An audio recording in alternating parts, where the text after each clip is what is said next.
It's the biggest League of Legends event yet. The best players from around the globe are competing for the biggest prize pool in the history of esports. Announcing the Season 2 World Championship. Riot and the entire League of Legends community have been watching Season 2 unfold, and the competition has been fierce. Early leaders like SK Gaming, CLG, TSM, and Dignitas quickly emerged, but upstarts such as MIG, World Elite, and Moscow 5 have exploded onto the scene. I wanted to make a statement to players around the world when we committed to a multi-million-dollar prize pool. League of Legends will be an esports leader for years to come. So far, we've awarded over $1 million in prize money to teams around the globe. And one of those teams is going to walk away with the grand prize. We can't wait to see how many summoners watch the rest of this season's events. Just halfway through the season, more people are watching League of Legends than tune in to watch Major League Baseball games on ESPN. The regional finals will come to you live from around the world. We kick off in mainland China at ChinaJoy in July, followed by Europe at Gamescom in August, North America at PAX Prime in September, Southeast Asia, Singapore and Taiwan, and wrapping up in Korea at the OnGameNet Esports Stadium. After the regional winners have been declared, the top 12 teams will then put it all on the line during the Season 2 World Championship in Los Angeles, California. We want to show our players and the world that Riot Games is committed to elevating esports. And that's why we are raising the bar to where it belongs. This is not going to be your typical esport event. And it's all in support of the insane competition between the two best teams on the planet. The Season 2 World Championship. Tickets go on sale this summer.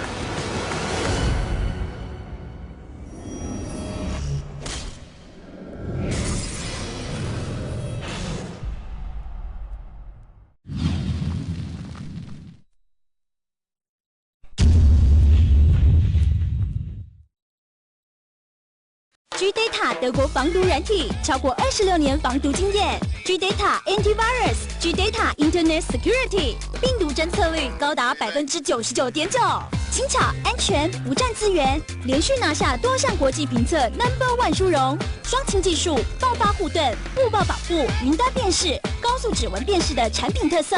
双擎技术，完美保护。G-Data 专线0227711616 www.gdata.tw。Razer was the first to innovate by storing all of your gaming information in a mouse. We led, everyone else followed. The leader in gaming technology brings you the next generation in gaming peripherals. Introducing Razer Synapse 2.0, the world's first application for storing your peripheral settings in the cloud. With Razer Synapse 2.0, all of your preferences, key bindings, macros, profiles, and more, stored instantly, online, in the cloud. Customize and store your settings for virtually any next-generation Razer peripheral, and access them from anywhere. Now you can bring your settings with you to the LAN center, tournament, or on your work or home PC. With Synapse 2.0, you can have your settings anytime, anywhere.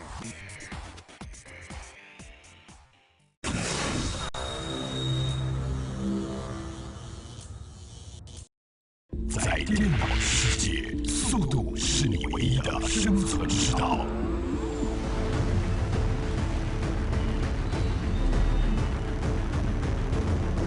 Acer Predator 多上型电脑，采用 Intel Core 处理器，不锁背屏，全面释放效能极限，速度改变你的未来。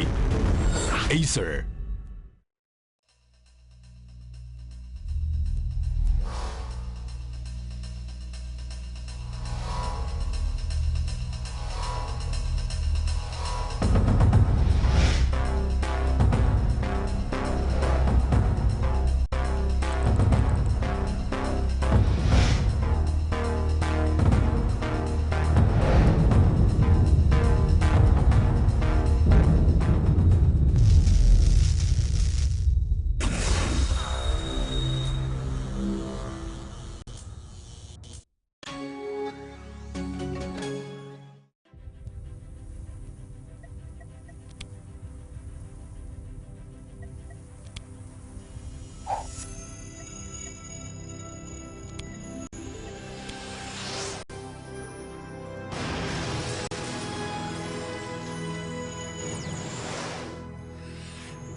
That's what we call motherboard.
It's the biggest League of Legends event yet.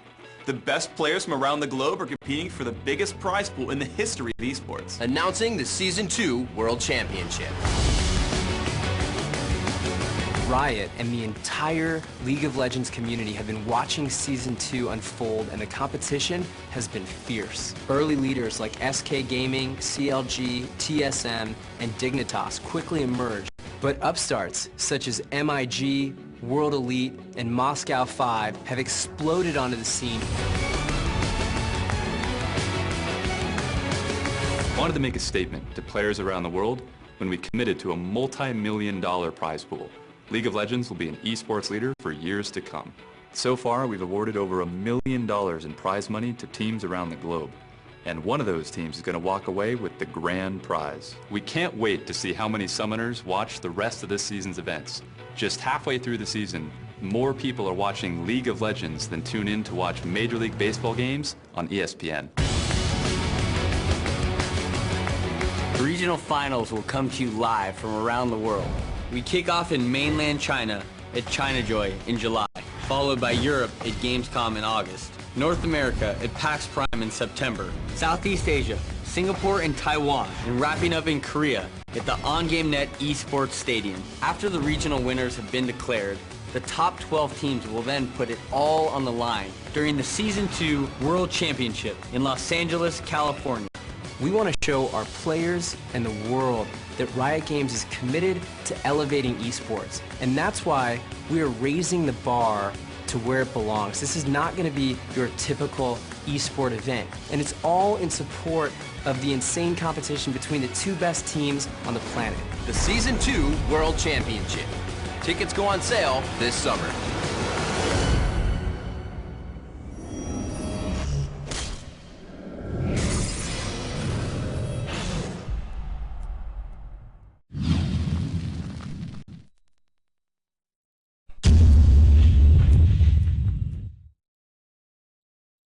GData 德国防毒软体，超过26年防毒经验。GData Antivirus、GData Internet Security， 病毒侦测率高达99.9%，轻巧、安全，不占资源，连续拿下多项国际评测 No.1 殊荣。双擎技术、爆发护盾、误报保护、云端辨识、高速指纹辨识的产品特色。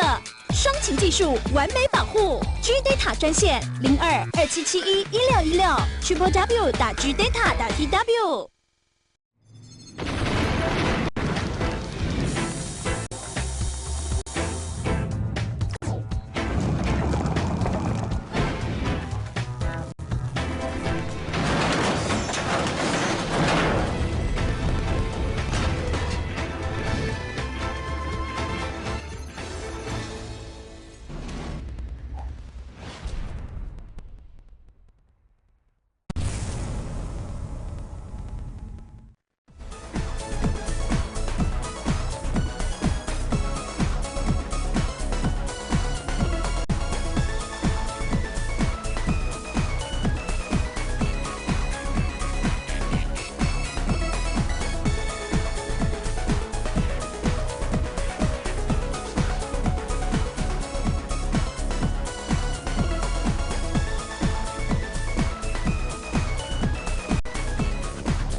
Razer was the first to innovate by storing all of your gaming information in a mouse. We led, everyone else followed. The leader in gaming technology brings you the next generation in gaming peripherals. Introducing Razer Synapse 2.0, the world's first application for storing your peripheral settings in the cloud. With Razer Synapse 2.0, all of your preferences, key bindings, macros, profiles, and more, stored instantly, online, in the cloud. Customize and store your settings for virtually any next-generation Razer peripheral, and access them from anywhere. Now you can bring your settings with you to the LAN center, tournament, or on your work or home PC. With Synapse 2.0, you can have your settings anytime, anywhere.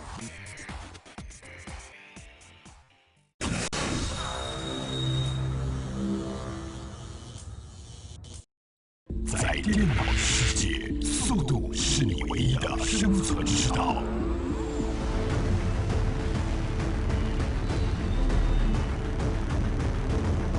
Acer Predator 桌上型电脑采用 Intel Core 处理器，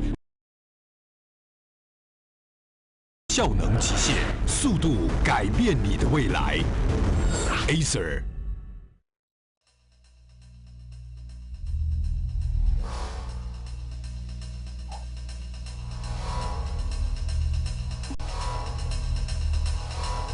And we are back with the game. Sorry about earlier, we had a little bit of technical difficulties with the power outage. Yeah, there was a power outage for a few hours. So we missed the match between KLH and NBA Playda Eagles. We believe that it was a good game. We saw it after it started, like maybe close to the end. So we saw that KLH did a good job overall. Yes, Great job to KLH. Good job winning the Not bad, Vanilla. And we are just moving on to the game where KLH will be represented by Golden, 好，欢迎各位回到 GPL Garena 超级联赛的现场，我是各位的主播东特，在我旁边的是，嗨，大家好，我又上来了，我是大大。是，接下来要为各位带来的赛事是由 A 组第一的 TPA 出战 B 组第二的马来西亚 Hunters。那马来西亚 Hunters 在刚刚的比赛之中也是表现得非常的精彩，虽然是在诸多的折弹之后还是赢得比赛。现在让我们来看一下对战组合表。 我们现在可以看到，目前在 A 组的部分呢，是由台北暗杀星对上吉隆坡 Hunters， 而另外一边呢，则是由约南 Joker， 还有目前 Santanos， 目前呢，由这4队来角逐接下来进入冠军赛的门票。所以说，想必接下来的队伍每一场比赛都是非常的重要啊，千万不要，只能说必须要万无一失啊，因为接下来的冠军赛还有季前军赛的决定就在现在要分晓了啊。接下来看到的就是由 TPA 出战我们的 Hunters。 好，现在进入了 Ben Pick 的画面。我们现在看到选分模式，在我们左边的呢是吉隆坡猎人，在右手边的紫色队伍是台北暗杀星。好，那吉隆坡猎人首先分掉了第一名，也就是 TF 啊，第一名在今天的比赛里面是蛮常上这个 ban 的名单的。对，然后另外一边则是分掉露露。对，其实露露对于一些东南亚国家似乎是非常热门的一个辅助角色。对。 而且他的基本上他的牵制技，不管是要是在用来杀人或是救人上面，都有非常好的效果。对，可是可能我们没办法在今天的比赛中看到露露的发挥了。对，好，前一场马来西亚对菲律宾的时候，露露就出现过，他很成功的在几次会战里面都有成功的救到我方重要的人物，例如说破格魔是吸血鬼等等。对，可是只是可能那一场没有表现那么亮眼，大家可能会比较少注意到他。好，吉隆坡 Hunters 第二个被角是分掉了 Jungle 的非常强势的 Jungle 角色，是的非常快的蒙多医生。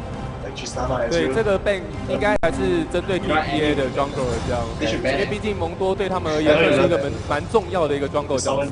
对，好，那现在看看 TPA 的第二个 Ben 变什么样的角色？好，李行也是在今天也是上了非常多次 Ben 的名单哈，他在穿梭战场的前期的强势的能力是被很多队伍对，这个应该是根据上一场比赛的结果这样。好，最后 Hunters 编掉的是胜啊，上路的胜也是一个算是蛮正常的边角吧。一般大家都不会希望在上路可以看到一个全球队支援的胜登场。对，然后我们现在看看最后一个 Ben 的角色会是谁。Oh, never mind. 个人推荐的是摩甘娜。She did remove the barrier from. 对，因为现在的话 ，TPS 后选就这边到吸血鬼上路。好，那现在由 Hunters 这边先选，因为 Hunters 这边如果不先拿摩甘娜的话，那我想台北暗杀星应该会果断的把摩甘娜给拿下来吧。有后置这位选手在，我们再看看Hunters 他们第一个首选选择什么样的角色。我们现在看他。我们看看一下 first pick 应该会选什么样子的呢？有时候 first pick 会选择下路的 support， 那比较不容易被对方看出来对方采取什么战术。像有时候也会 first pick 也会想象说 support 角色。I was just about to say that. 好，那如果先选加纳的话，可以被台北爱杀去所选。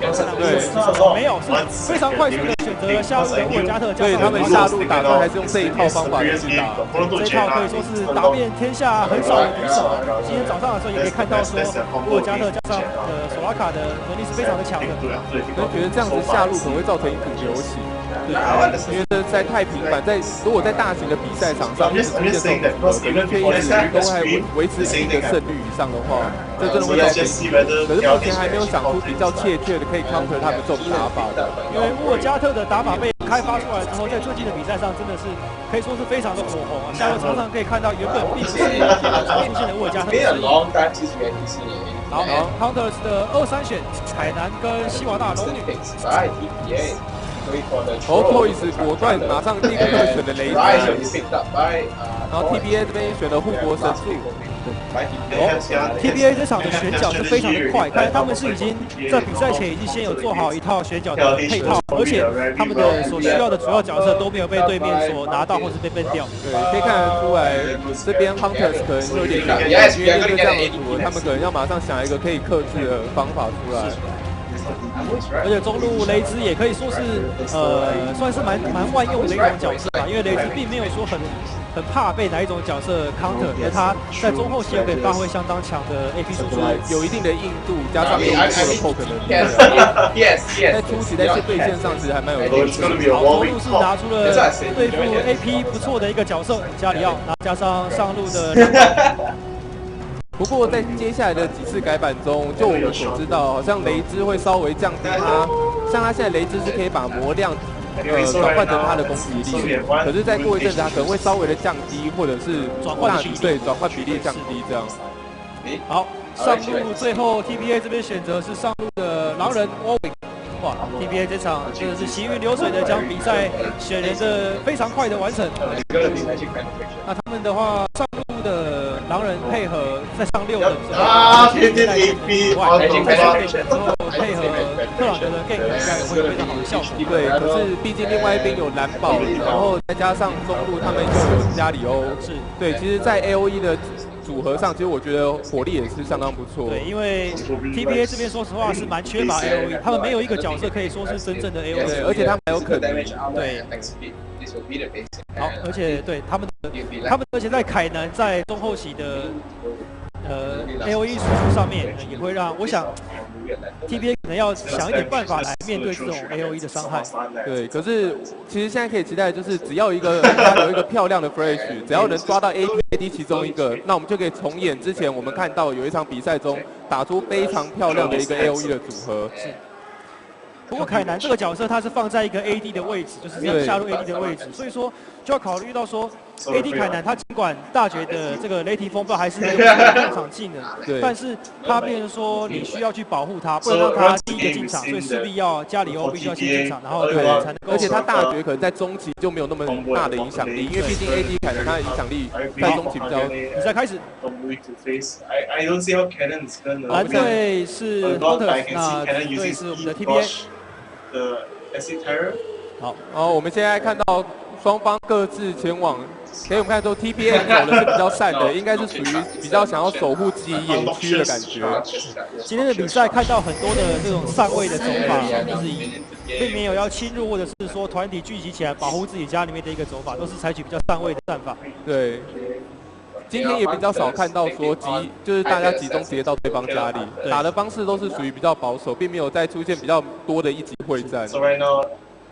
当然，这样子保守，其实这样子保守的打法会有一个小问题，就是说，当对面如果是集团侵入你家的话，你必须要跟自己队员很快的沟通，赶快说，当然被侵入那边被看到了之后，赶快离开那边，不要被对面拿到 first buff， 然后另外一边的队员们就要即刻支援自己的 jungle 人去吃掉对面的 buff， 要不然的话被侵入了，然后因为你已经第一时间失去了视野的优势，你的 buff 别人要拿你是很难阻止的，所以说你必须第一时间去反手吃掉对面的 buff。对，可是说，所以说你如果当对方集体入侵自己家里野区的时候，这时候我们通常都会往着相反的方向去敌方野区。这时候我们可以看到 Hunter 是在自己家里红的地方呢，就插了一只眼，防止对方就是在我们比如说如果 Hunter 往前进，他们如果来偷红的话，我们立刻就可以知道，对，很快就可以知道，反制能力会比较好一点。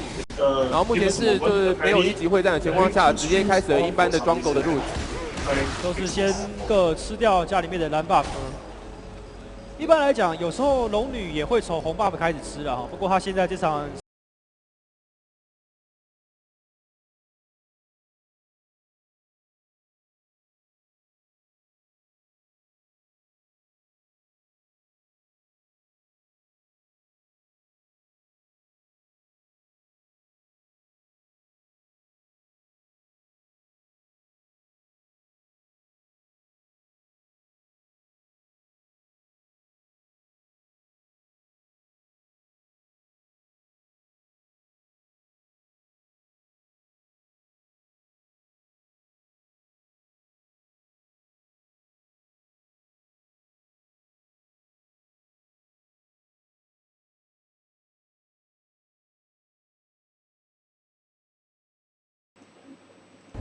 I believe this will fix the problems. I get some feedback from all the players who are watching the stream right now.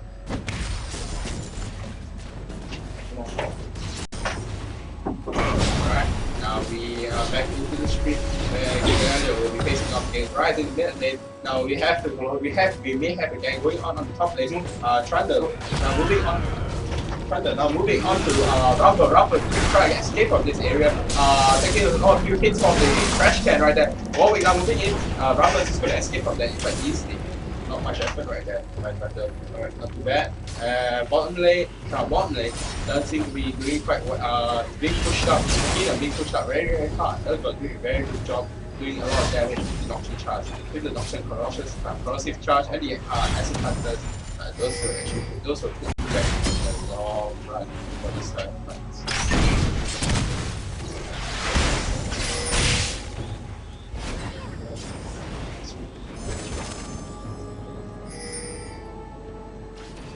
Alright, now we're just going to look up on this this skin is just fabulous. This skin is just fabulous with the rockets replacing the blades. Shyvana now moving into the small brush by the dragon side. Forming that gang onto Rise. So it's not gonna be very, very easy to gang onto Rise. She's gonna with Shyvana moving into the enemy jungle. Yeah, she's just setting up for a gang on Rise. Thunder is nearby. No one knows this. And it's not gonna be very good. And Shyvana moves in and Rise is forced to move back. Exhaust goes up onto Rise. He may pop his ultimate, he may pop his flash. Now the Righteous Gust didn't hit, only the smite hit.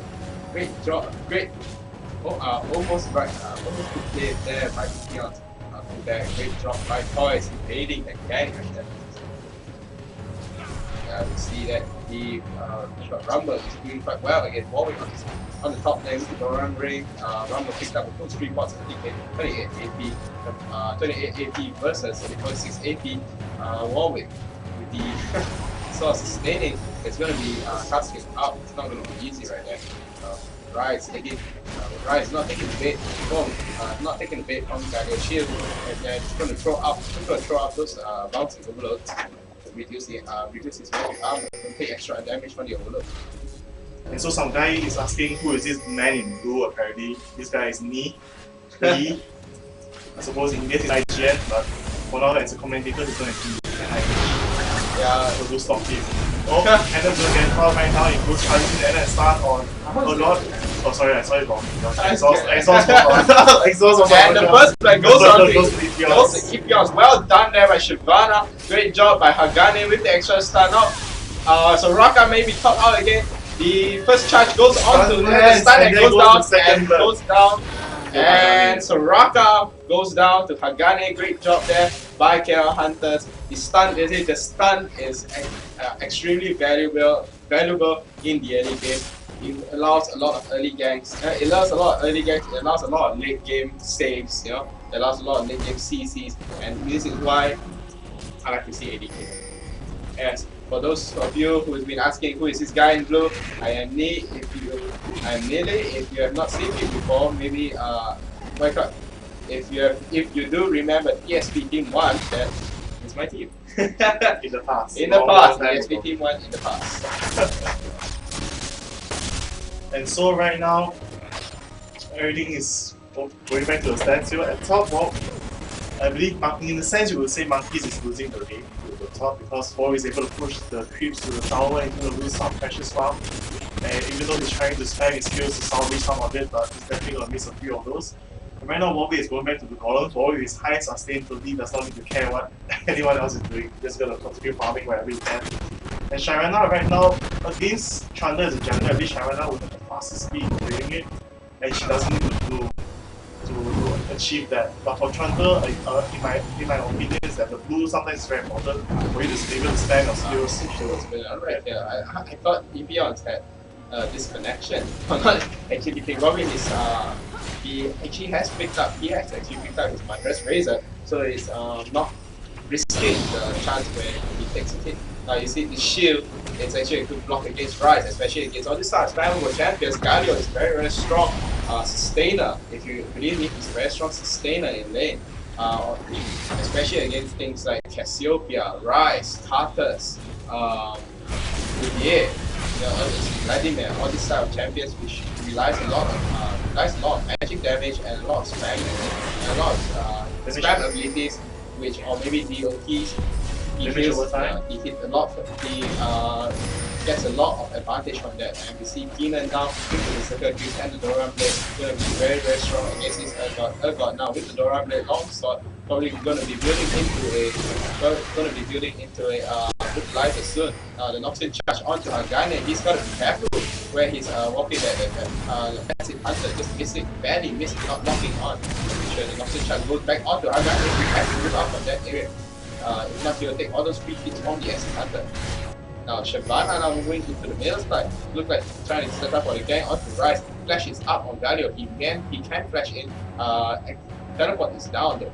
But this would be a good chance, and Shyvana I think is just gonna back off right here. They're gonna move back on Galio is just gonna move back onto main shield. It's just gonna absorb all those damage to Galio back. Shields go down, and that's where he actually takes the majority of the damage. This shot by Rise. The shield is up. You don't take shit. I'm sorry for the language, yes.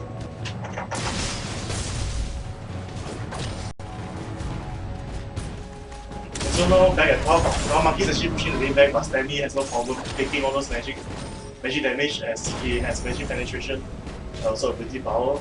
How's that not fit? How's that not help? Warwick so passive right now it does magic penetration, and I mean, it's a magic damage, and right for his Q is also magic damage, it will increase his heal by a lot. See now, the 3 Dora is the basic top lane Warwick.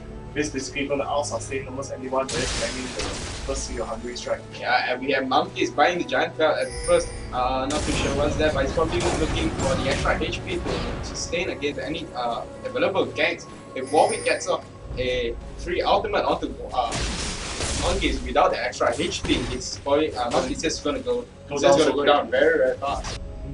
Then we see the Shyvana has picked up his Regal's Lantern, and Thunder is still halfway building to that, only $150 away from it. He's just gonna track a bit on this part.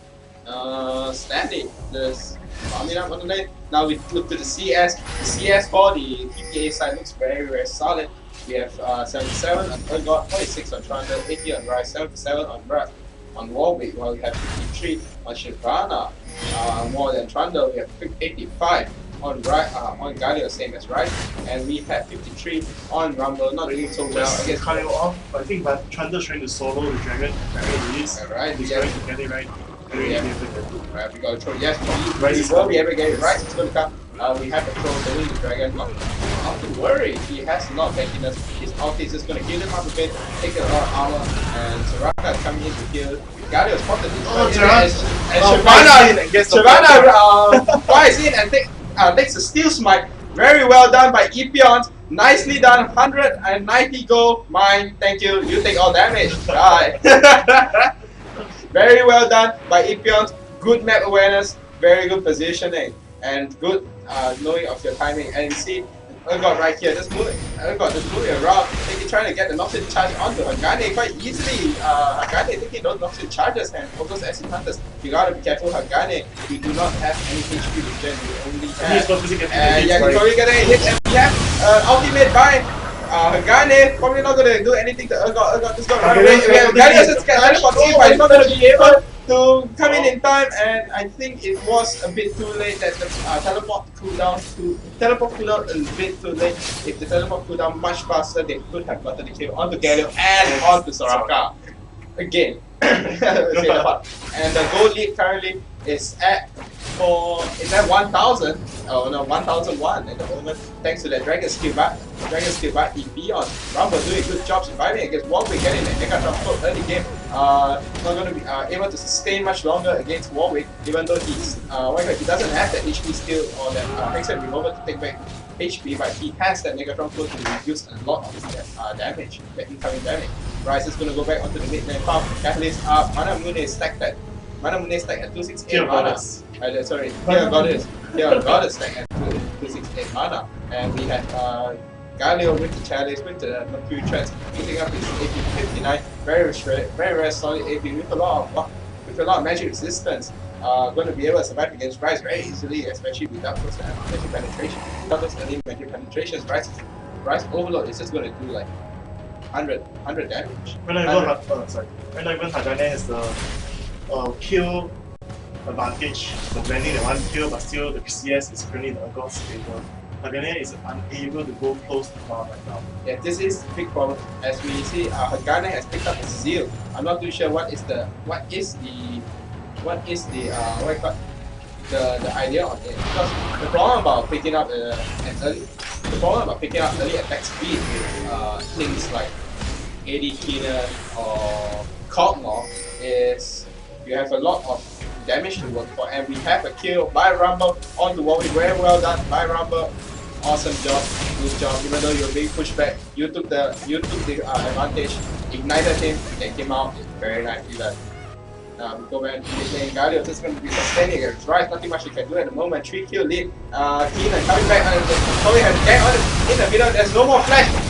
There's no more flash left on you. If you're going to go down to Shyvana right now, and Shyvana takes a kill on Urgot again. Urgot 2-0. Going to spill out his guts right there. Soraka, knowing that she cannot do anything much in this game anymore. He's just going to teleport back. Domri going to look into this brush. Going to see her teleporting back, but not going to be able to do.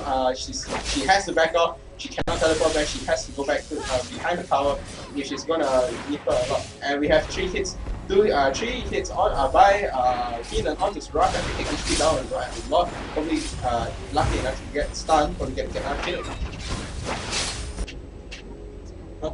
Alright, we have the Rise. Rise is going to plant a ward on next to the raid, next to KL Hunter's raid. Just going to move back onto the bottom lane, the mid lane, top brush, whatever it's called. And it's going to go back to the lane.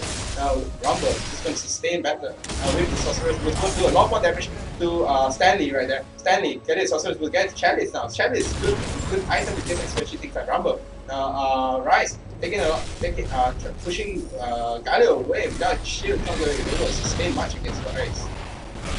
We have seen the kill count 0-0-0 by Galio, not seeing assist here. 2-0-0 by Shyvana. Great job right there. Picking out the Mercury Trials, picking out the Lantern, picking out those health pods, and we have Right, and we have the Heart of Gold taken up by Janna, played by Dominic in an early 10-minute mark. Keenan picking up his Zeal, and Rumble picking up the Negatron to pick the Giant's belt. We look at Urgot. He's picked up the Chain Blast, picked up the Magic Mentor. Probably gonna go with the GA build, early GA build with the Utilizer. Trundle this early picked up his Lantern. Gonna get his Kindle Gem, and we see the Rise Tail of Goddess has stacked to 452 mana. That's going to be doing a lot of damage with a lot of mana. You see Keenan just moving into the rest. Urgot, not much Urgot can do at the moment against all the damage using up by Keenan.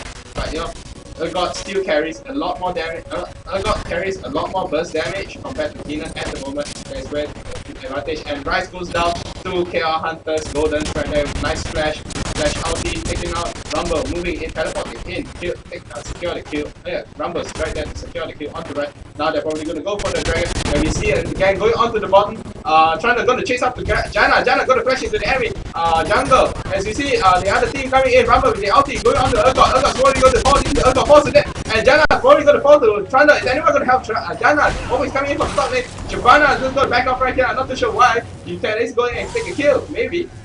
And we see Warwick is trying to come in. Now that's the first death too. That's the first death took by KR Hunters.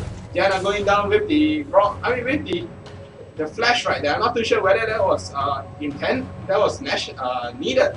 She could have just flashed in front into the dragon side where all the allies were moving in from. Now where Warwick, Soraka, and Trundle now moving on to the dragon. Now I'm not too sure if anyone going to spot this. As we see the ward right here, got the spot Rise moving on to the bottom side of the dragon. I'm not too sure. No one's gonna spot it. There's not gonna be another epic steal by GPL because no one saw it. Anyway, we're going to be looking at the lane swap right here. Rumble's going to be taking up mid. Gallagher's going to be taking up top. Gallagher's going to be much stronger against Warwick at the moment. He's almost completed his. He's probably about. Galio is about 100 gold away from completing his Missile Scepter. Now we have Rumble. Let's see how much gold is away from completing his Relic. Rumble is still quite far away from completing his Relic. Not too sure what he's going to be doing, what's he going to be buying like. And Keenan, let's see what he's up to. Keenan still on the deal. Keenan 1,400, probably going to be finishing his speedy, or probably going to be getting a Lantern or EF Sword soon. And his base attack damage is just much, it's quite enough. I think it's quite, what do you think? I think it's his base attack damage quite enough. I'm not too sure whether PD can actually get that. I think his base attack damage will be enough if Janna shows him. And if he really wants to output a lot in the fights, I think he will need the PD to let the stun more frequently, as well as to exchange. But of course, he will need the Vampiric Scepter. At least a Vampiric Scepter to make that happen. I think right now, in my opinion, I think they most probably go for it. I'm thinking that he has a lot of XP and we have a lot of damage being dished up onto Warwick right here. So much damage being dished up by Rumble, but the Ignite has gone onto Rumble. Rumble now trying to move away. The ulti goes down by Rumble. I'm not sure Rumble is going to survive it. Rumble dies off and Warwick flashes out of Rumble's ulti. And we got the tower kill on the bottom lane. They're trying to move it from the back. The ball being spotted by these four guys. Now, you know that Rumble's Thunder is right there. It's probably not going to risk it. It's going to move back. And if you guys are just going to scout the Tri-Brush on the top lane, on the bottom top side, and just going to move back.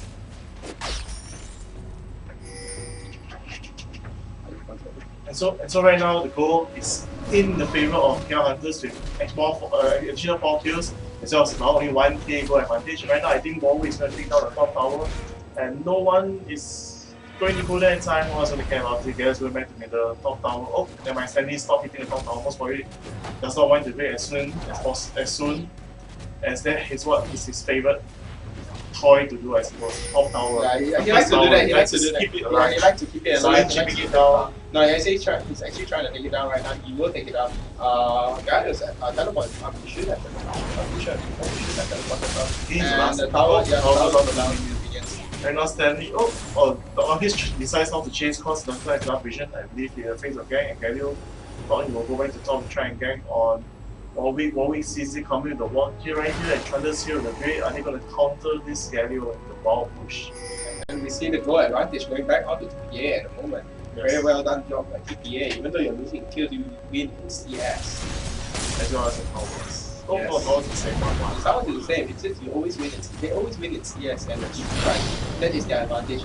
Majority of the games you see the GP5 and the advance. And we have the Glacier Shock picked up by Ergot, so he's going to be able to sustain. He's able to be able to tank those Keenan hits much longer. And Keenan, yes, apparently he has picked up the BF sword. He knows that he has a lot of attack speed, but he has very little attack damage. He should pick up the BF sword and he's probably going to build into an IE and IEPD, which will give him that significant boost in damage. And we see the mid lane. The mid lane, it looks like the ultimate is in out. The catches got a lot of slots. The monkey is here, right now Janna's out straight away. I think Wooden's going to be safe from this. Janna walks out, I think Monkey gets caught, yes, Rubber falls down to everyone else. Right now, Cannon is just falling back and Janna's going to move back. Jannah's just move back. The trade isn't. I mean, there was not much of a trade right there. In actual fact.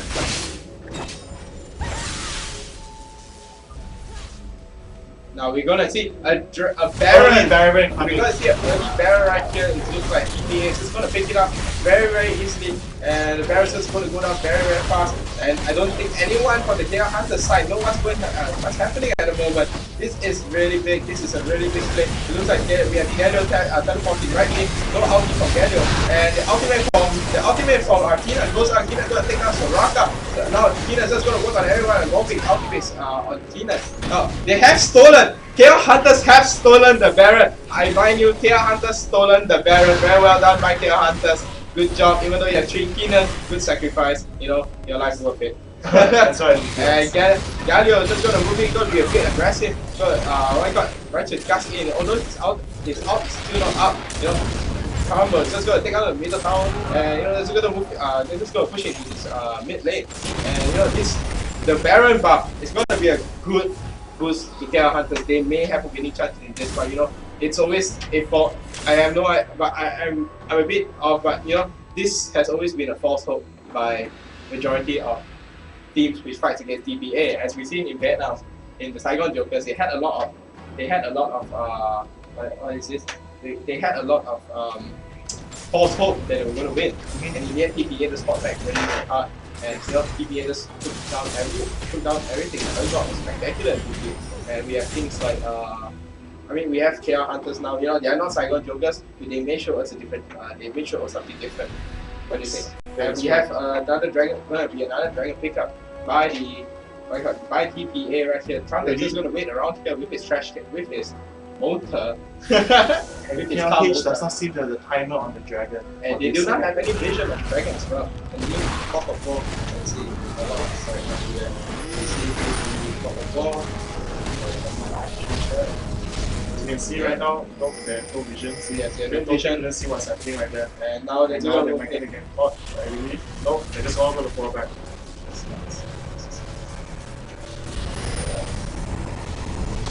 And you see that. Look at Galio. Galio now will be 93. Well, should I say now 93? They have some 10 penetration. Not going to do much right there. Not going to do much right there. So we have Warwick right there. Looking for the penetration.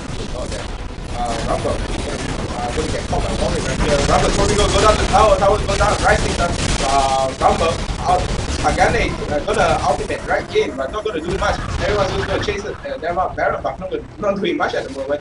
We have Galio coming into Snow Trundle, you know, trying to wall going down. Warwick moving in, trying to move in, catch anyone, but you know, they're just gonna run away. Warwick's ultimate is down as well. Not gonna be able to do much right there, but they have gotten the tower. Rumble goes down, but they have gotten the tower. They put the tower into the CS is still at lows. The CS is still at the low point. You know, that is where they are winning, and you know, TPA is just going to get this mid tower very easily. Janna not going to be able to do much right there. I see Ergot with the 46 out penetration, very high out penetration. Going to put those acid hunters. Going to be hitting really hard, especially with Nocturne charge. The Nocturne corrosive charge taking down the armor around 16%, and we have the Rise. Okay, that's Rise. We have Rise with the 3,359 mana extra. 10%, I can say. It's extra 7.5%. Oh, it's actually he actually got nerfed. So he get nerfed also. Oh, he's going to get nerfed also. He actually got nerfed from 10%, 8%, and to 7.5%. It's like everyone's trying to nerf Rise. I thought making the machine gun, and what Galio has picked up his Aegis and Legion, right? They're going to be very banky against any AP. The wall almost blocked up all their route of escape. Rise nearby, not going to be able. These guys is going to get stuck. They're going to be good for them. And we got the Rise and Warwick trying to in the top lane trying to defend the tower, and we got everyone else from KLH other than Keenan onto this top rush. Not too sure what they're trying to do. They're probably trying to push the tower. Keenan just go on the run, but he has picked up his Infinity Edge, going to be able to do a lot of damage to anyone else other than Urgot. And right now, I believe they're going to try to get Warwick at the top lane, but Cannon, I'm not sure what Cannon was doing when he went down the reef. I thought because they were all going to go to top, that Cannon was doing bottom. Right now, Cannon's trying to bottom down and then exhaust him on Warwick, but the other pawns means that we'll see what they're doing for full by everything, but right now, actually in the bad position, that pushes everyone else to get kills as much as they can to get down limit. Sharon's now falling down, shot to the tower and trying to take the kill. Right now, Galio's going to fall down. Monkey is getting a lot of damage. Galio flashes off, and Janna most probably going to pick off. But however, Cannon right now is doing the correct thing. He's going to push the bottom, most probably going to break the tower. Even though it's going to be a 3-for-1 exchange, but at least our money might save them by a bit. Yes, and there's no Baron. Yes, and there's no Baron right now. So they're going to worry that suddenly the TPA will get the Baron buff and you're going to overthrow them immediately. And right now, Cannon hit the tower, Urgot coming in to find him. He's going to land his auction charge. No, nothing happens. Keenan's not going to be able to take the tower down as well. Galio is going to move back on the tower. Now we get Galio is going to be bringing the tower. Shyvana just spawned on the altar. You see the Soraka is farming up. Everyone is farming up. Oh, there's 3 Glacier Shrouds if you notice.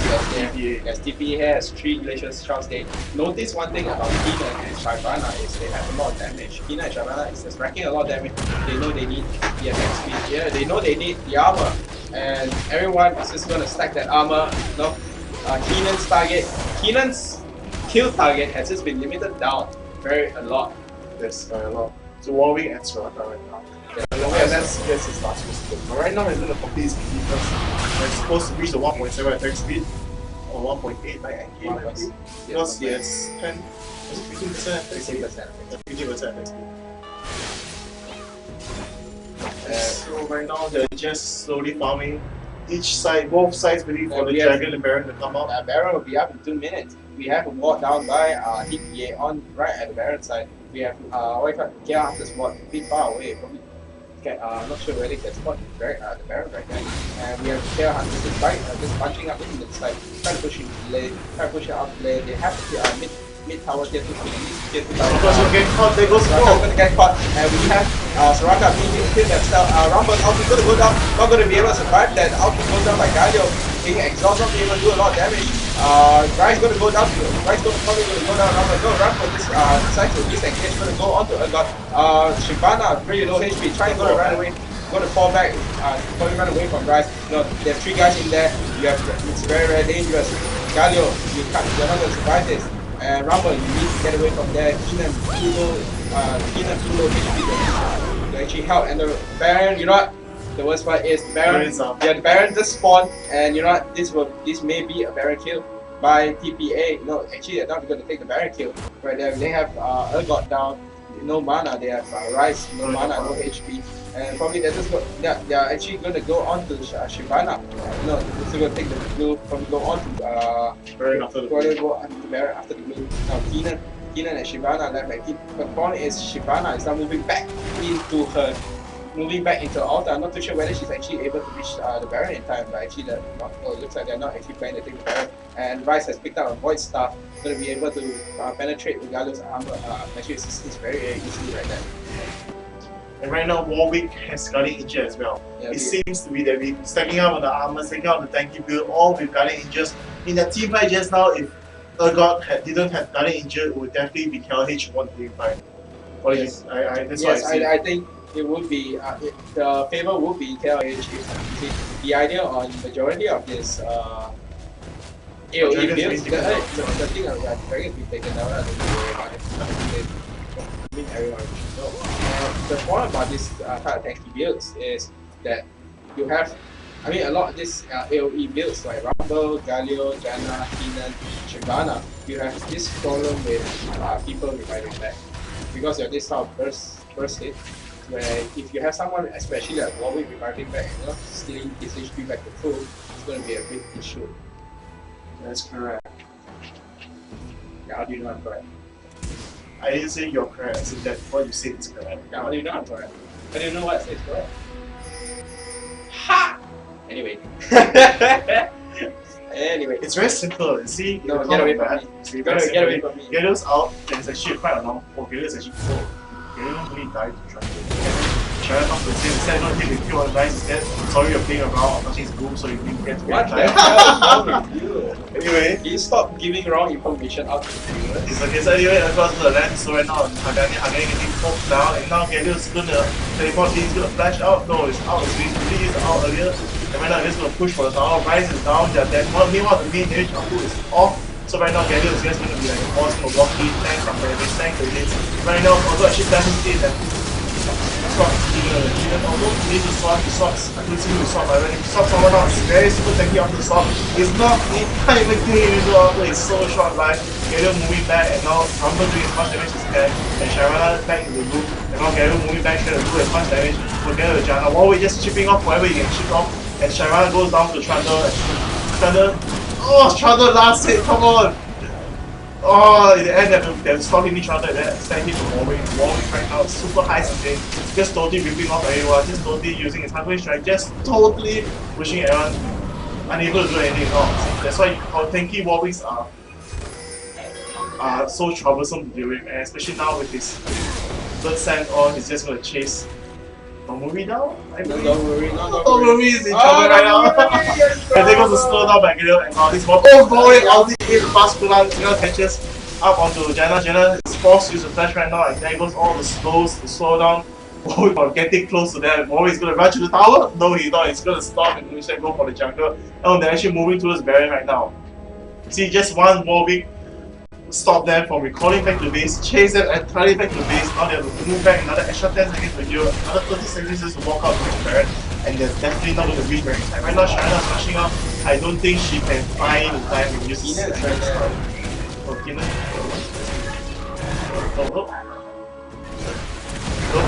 Oh. Keenan was right there, okay. You're the too cute to do anything. Yep.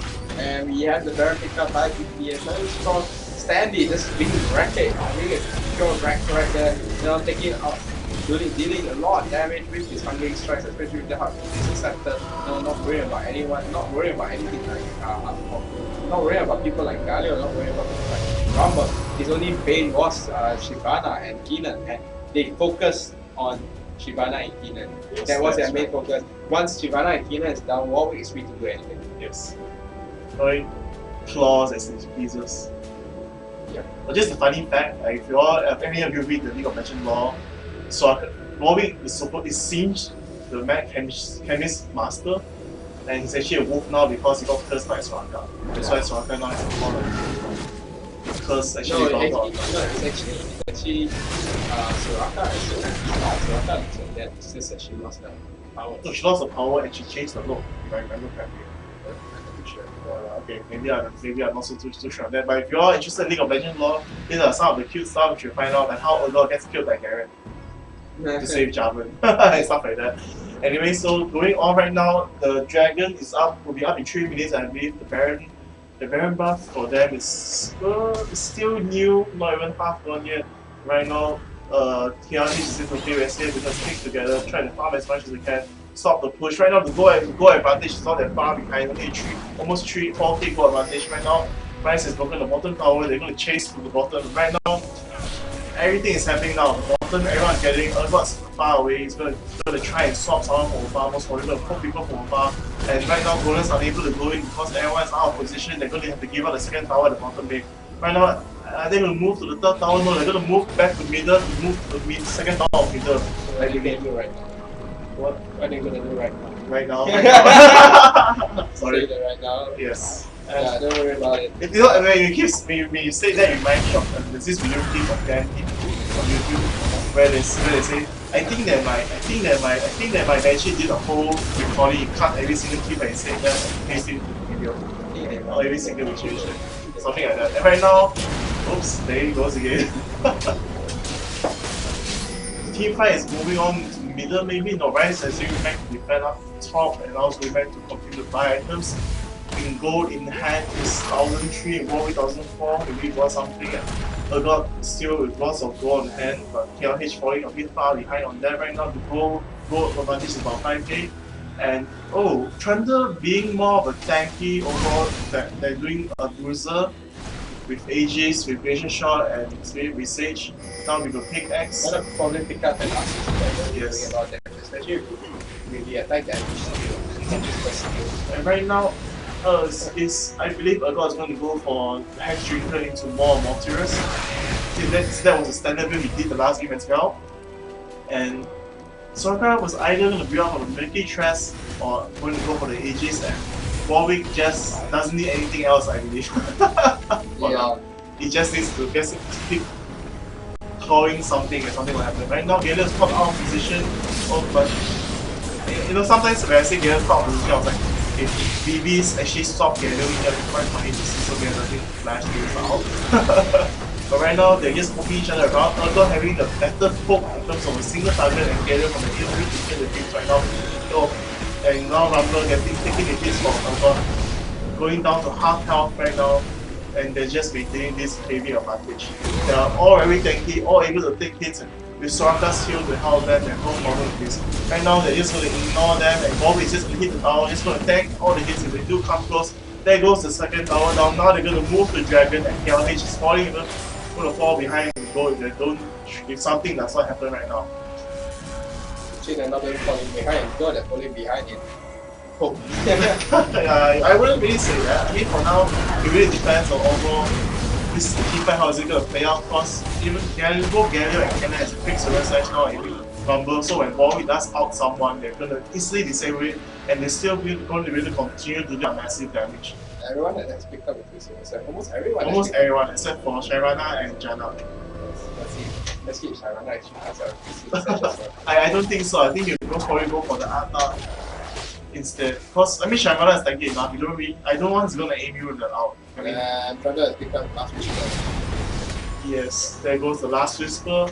The troll is going to slap you on the face. Because this isn't bad. Like using a motor, it's like a trash can motor. I suppose, yeah. And right now, I think it's an exhaust pipe actually. It might be an exhaust pipe, but it's an old version, old class. And now Domori with his famous hundreds of watts. Right now they're going to try and deploy a ward, trying to go and maybe move into the jungle. They know the raid's up, they're going to focus slowly. Right now Ergot is very far away, trying to push the pool to see whether there's anyone inside the bush, and no one's inside. Right now they fall back, waiting for the Baron to come out. Are they going to deploy? No. Yes, Jenna goes into deploy, and right now the raid goes to... Who's going to take the raid? Thunder takes the raid. I think there's no point in giving Ergot the raid, especially when he has already has his own store, and right now the raid does not work on spells, does not pop on spell hits. He has not popped on spell hits for a long time. I mean it's like, I think the patch was this year, so... Yeah, it's actually last year, December. Okay, fine, okay. It was actually last year December when they patched it, because there were things like, the things like Peter stick from it. Oops. Anyway, right now, the Guardian Angel, I'm just thinking whether Trunder's going to buy a Guardian Angel as well. Or is he going to sell his Frozen Heart and instead get the Omen instead? Because they have two Frozen Heart pick up right now, but they do not have that Omen. Sunfire can pick up my Warwick. We're making him tankier. Yep. No problems. Oh, and Soraka actually gets the Iron Boots right now. Going to go and maximize the cooldown reduction. And now Thunder with the Oracle going to reward as much as they can as they see the worry to leave under so many ones. So right now they are a bit blind, not sure what's going to happen. The Baron is 4 minutes from 4 minutes away. So it's going to be a while before each team is going to go for the Baron. The Baron's up now. That's the Dragon time where you're going to start. Alright, the Baron's up now. So right now the Baron's up and they are just going to hide in the bush, you're going to focus, turn around. both have water Baron, and right now they're gonna see who is gonna engage first, who is gonna start this fight, will be the last fight. Oh, Jenna gets caught. There goes the warrior, there goes the drag. Everything happens on Jenna. Jenna flash spawn. He hits everyone, but the damage is not enough to take anyone down. And right now, Cannon is losing to Urgot. Unable to do any damage. Still goes down. I haven't other things is going on. But bonus managed to take the kill on mistake, only killing Soraka and not being able to do any damage. And the Ace has come up by Type A Assassin has got the Ace onto KLH. This will be an easy Baron pickup, and this will for this card to end the game. And now Ryan is going to push the middle. The Baron buff is going to be taken by TPA, and the goal defense is about 9k right now. There's nothing much that KLH can do right now unless they actually catch more of them alone. But even if they do catch more of them alone, they're actually so tanky right now, which becomes a problem. They can't deal enough damage to any one of them and kill them quick enough. AD fight with Urgot's passive, with his slow, the poison, acid hunter, and frozen heart, everything adding together, Cannon is unable to deal damage at all without a last whisper. And right now, Urgot sold his Storm Blade to get the pickaxe, most probably going to get into his more material soon. Oh, not as soon as I thought. And right now, he's got a last whisper. Oh, he got it, yeah, he got it earlier. And right now, Rise with tons of gold. Not sure what he's going to do with it. He's going to buy an Archanger, maybe a Magnum Ring. And right now they're just counter jungling after the Baron buff, and now they feel very safe to go back 9 items, knock out, and most probably do the final push on the Baron buff is still up. Utilize of the whole advantage. The goalie has already increased to 12.1k. Their Hunters not looking at a very favorable position, losing their towers very easily. All their lanes are down to 10th tier tower. Not gonna be easy to push back. No, I mean not gonna be easy to push back, but you know I have faith in you guys. You can do it. Soraka being very cheeky, taking the blue, taking the big raid right, taking the KL Hunter's big raid right there. And Rumble has seen the ball back. They have spotted. It looks like they have spotted majority of them, and the killer field comes out to create extra rotation. Never going to spot anyone. Thunder, Urgot, Warwick now moving on to the play. Going right, Guardian Angel, Guardian Angel and like 3 pops. All of them have no spot. All of them just spot 3 elixirs. The pillar of stairs going down, slowing everyone to the powering. Warwick, I think it's just able to tank off their power and move forward. Shouldn't be an issue. Urgot just poking into the enemy line. Soraka moving on to the bottom. Looks like they're trying to go for actually the inhibitor on the bottom side has been taken down. And we have Warwick moving in. Not much damage on Warwick. Very little damage. This is not going to be. One hybrid side actually killed 400 of himself. Or is this Soraka's heal? Actually Soraka's heal. Because I can't see the pixels for image. Yeah, so it is actually a very good pickup. This lineup by TPA is really strong. We have 3 major sustainers, and we have 4 extremely tanky guys. We can't and the Rumble out goes out, not going to push much of it. Right now they're not looks like they're power form, I believe, and right now the fight is going to happen. Gabriel taunts Urgot, Rumble jumps into. Oh, this is too massive. I can't go back, taking too much damage right now. Rumble gets planted, I believe. Gabriel's getting caught in the queue. Little flow in between Rise and everything. Right now, Sharala is able to do damage. Take the Soraka! No, they're able to take off. Oh, the laser takes off right! Oh, Warwick was lost, right? It's lost of right. The Urgot takes down the Nexus and takes PPA with 3 with a hat-trick win right there. Good, congratulations PPA, you deserve the win. You played very well.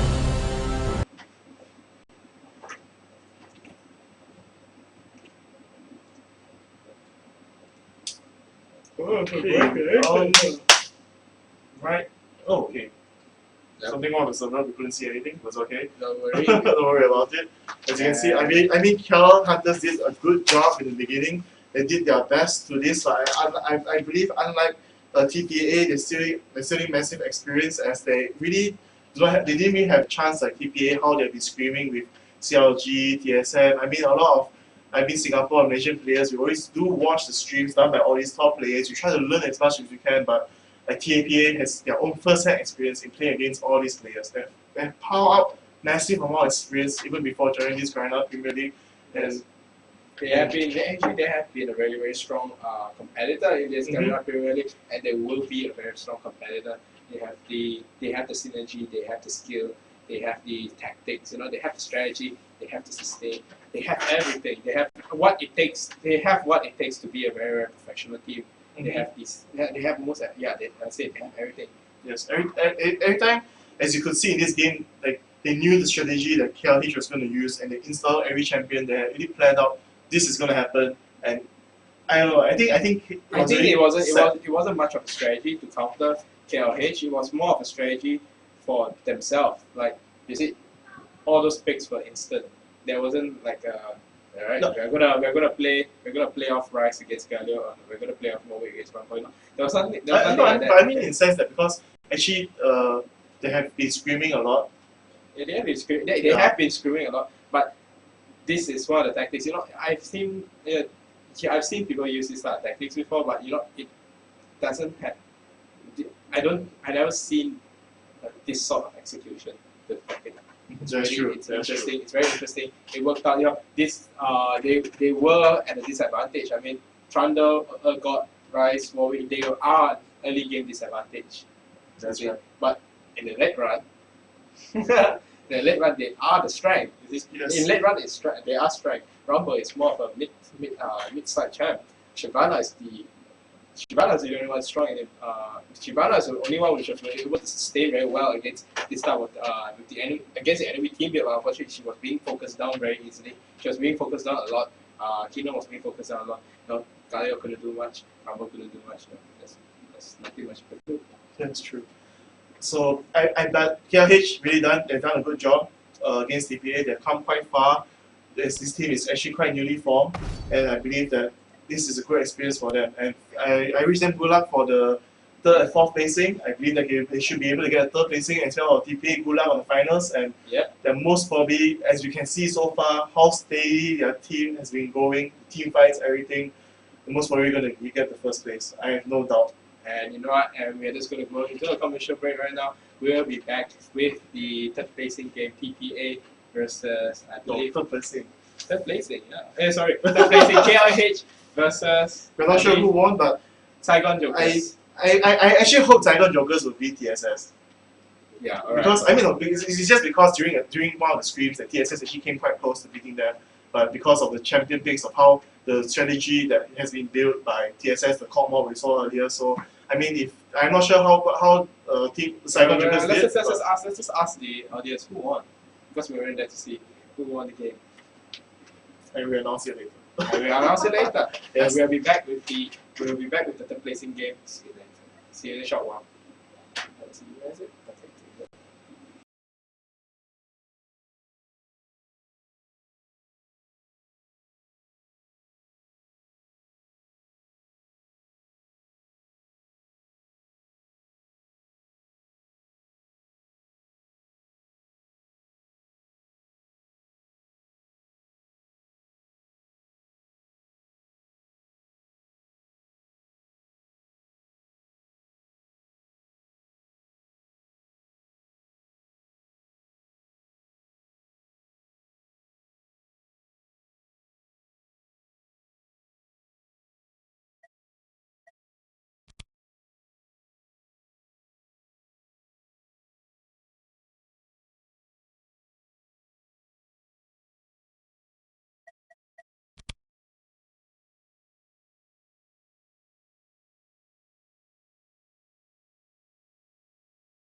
Sorry about that. I was just testing something, and just let you guys know that for the third placing match, it will be KL Hunters versus Saigon Jokers, and Saigon Jokers lost the semi-final. So for the finals, it's gonna be Team Singapore Sentinels versus Taipei Assassins. So I look forward to these two matches.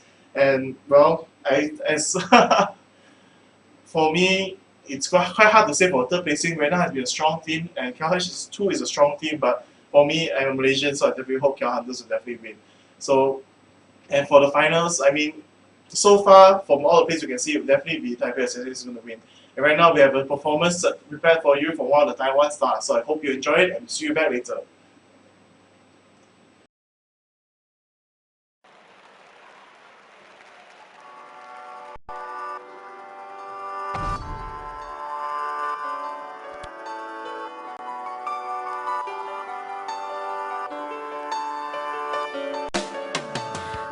说爱我没有如果，错过就过，你是不是会难过？那如果拿来当借口，那是不是有一点弱？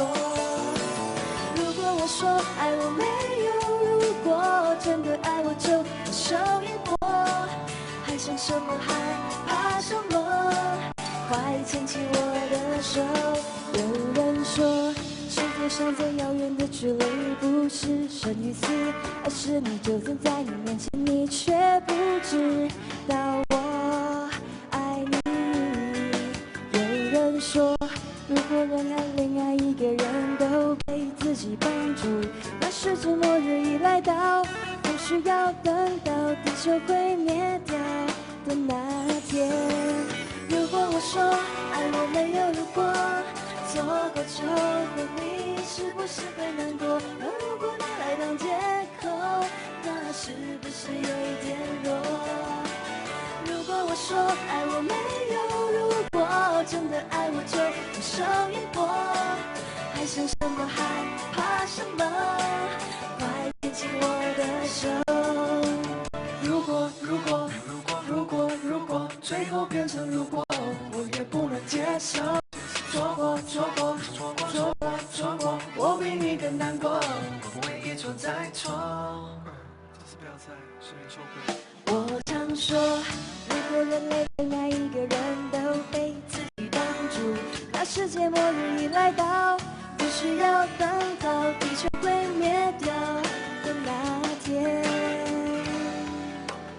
别怕太快乐，别怕太快乐，别怕失去我。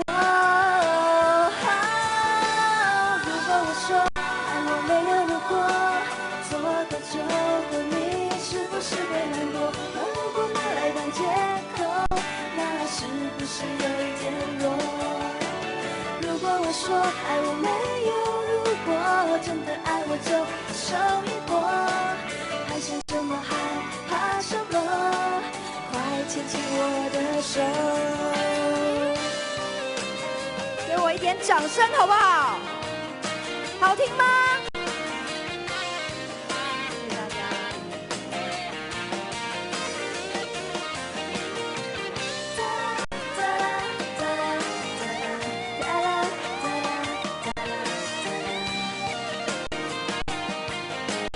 快牵起我的手。如果我说爱我没有如果，错过就过，你是不是会难过？那如果拿来当借口，那是不是有一点弱？如果我说爱我没有如果，真的爱我就手一搏，还想什么害怕什么？快牵起我的手。如果我说爱我没有如果，错过就过，你是不是会难过？那如果拿来当借口，那是不是有一点弱？如果我说爱我没有如果，真的爱我就手一搏，还想什么害怕什么？快牵起我的手。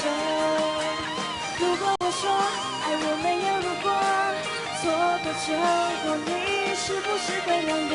那如果拿来当借口，那是不是有一点弱？如如果我说爱我没有如果，真的爱我就生活，还想什么还怕什么？快牵起我的手。如果我说爱我没有如果，没有如果，谢谢。听说在场全部都是玩家，对不对？是吗？哇，好厉害哦！因为其实我自己呢，从来没有接触过电玩，所以我不晓得你们的世界。但是呢，今天来到这里呢，我必须要好好的了解一下你们的世界。当然呢，今天非常非常开心可以来到这边担任公益大使。希望呢，你们在玩家在玩电玩之余呢，希望你们可以顺手呢，好像附近现场都有那些爱心的零钱筒，对不对？你们有看到吗？有吗？在你们玩游戏之余呢，希望你们可以顺手做爱心，好吗？接下来这首歌呢，是收录在我李千娜同名专辑里的《尾班车》，送给大家，谢谢。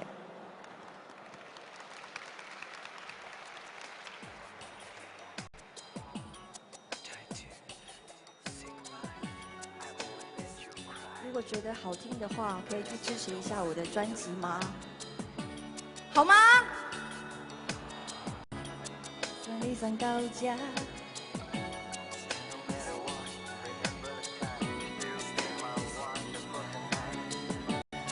算你算到家。算你算到家。算你算到家。等待尾班车，感觉一切就到这。不知安怎寂无孤单，一路缭乱阮的心肝。我唱孤单鸟只，不愿来靠岸，怎样才会感觉较快活？感情路歹行，我相信这就是小欠这的拖跋。你莫靠近这礼拜，请你离开之后，莫搁为我等待。一切拢随时你的安排。火车渐渐离开车站，离开你的爱。你无回头，你无等待，全拢无藏阮的心内。我带老泪渐渐散去，空虚的气味。凉凉的风，笑我讲台，笑我袂晓看破。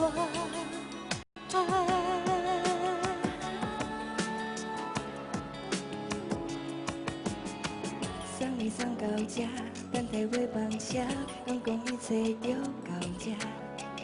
不知安怎想无孤单，一路缭乱阮的心肝。我唱孤单鸟只，不愿来靠岸，怎样才会感觉较快活？感情路歹行，我相信这就是小欠这的拖跋。请你离开之后，莫搁为我等待。火车渐渐离开车站，离开你的爱。你无回头，你无等待，全拢无藏阮的心内。我带老泪渐渐散去，空虚的气味。凉凉的风，笑我讲台，笑我袂晓看破。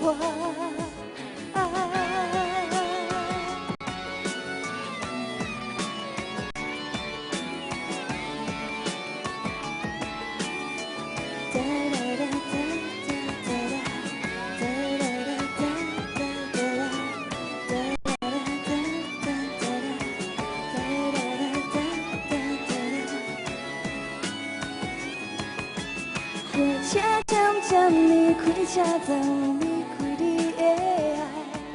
你无回头，你无等待，全拢无藏阮的心内。我带老泪渐渐散去，空虚的气味。凉凉的风，笑我讲台，笑我袂晓看破。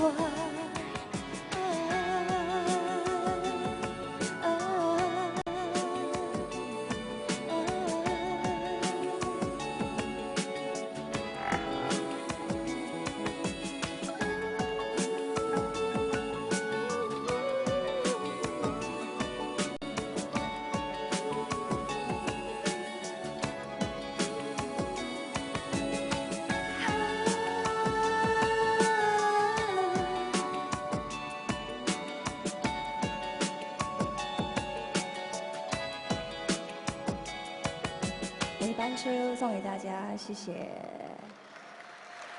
时间非常的快，又来到了最后一首歌。我相信这首歌是大家耳熟能详的。我希望你们可以借我手，好吗？跟着节奏一起打节拍，可以吗？超快感，谢谢。让我看到你们双手，听到你们的声音，可以吗？超快感。双手借我好吗？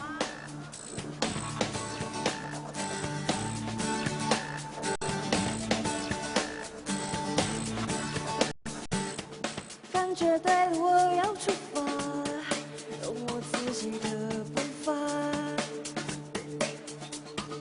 告别所有旧的想法，别害怕不像话。你怕了吗？还怀疑吗？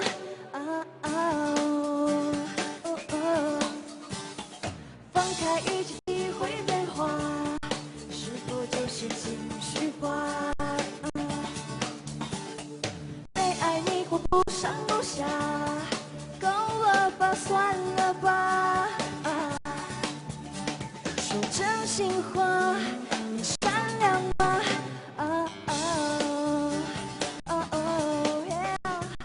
往前追，不后退。I feel so good， 快提高分贝，为了爱，把速度都加倍。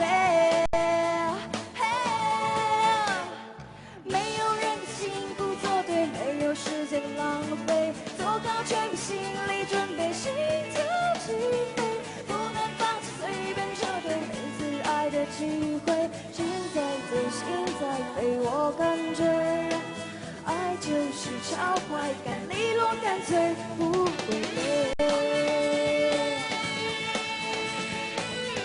我向你们热情退缩嘞，而且双手继续借我好吗？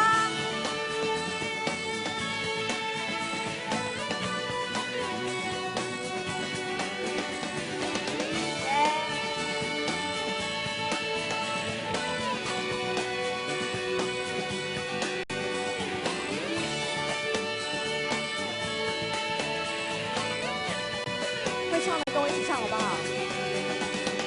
往前追，不后退。I feel so good， 快提高分贝，为了爱，把速度都加倍。没有人幸福做对，没有时间浪费，做到全部心理准备，心跳起飞，不能放弃，随便撤退。爱的机会，心在飞，心在飞，我感觉爱就是超快感，利落干脆，没有人会做对，没有时间浪费，做好准备，心跳起飞，不放弃，不撤退，每次爱的机会，心在飞，心在飞，我感觉爱就是超快感，利落干脆，不会累。你们会不会唱最后面的口哨声？会吗？会不会？不会，因为我不会吹口哨，但他最后一趴呢，一个吹口哨的声音。好吧，你们不会。谢谢大家，谢谢，非常开心来到这里，谢谢大家，谢谢。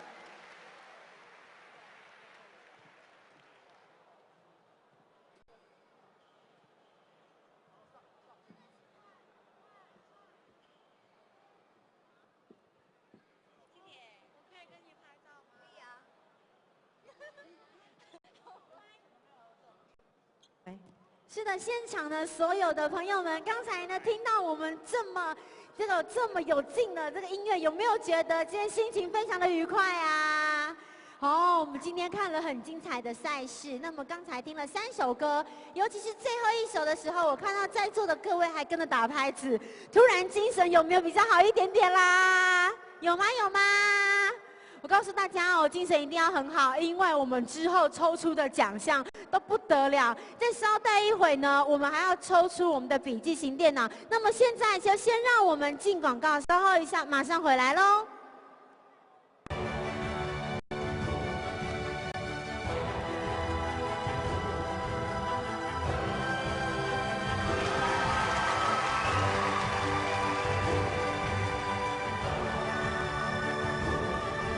Well, that's what we call motherboard.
It's the biggest League of Legends event yet.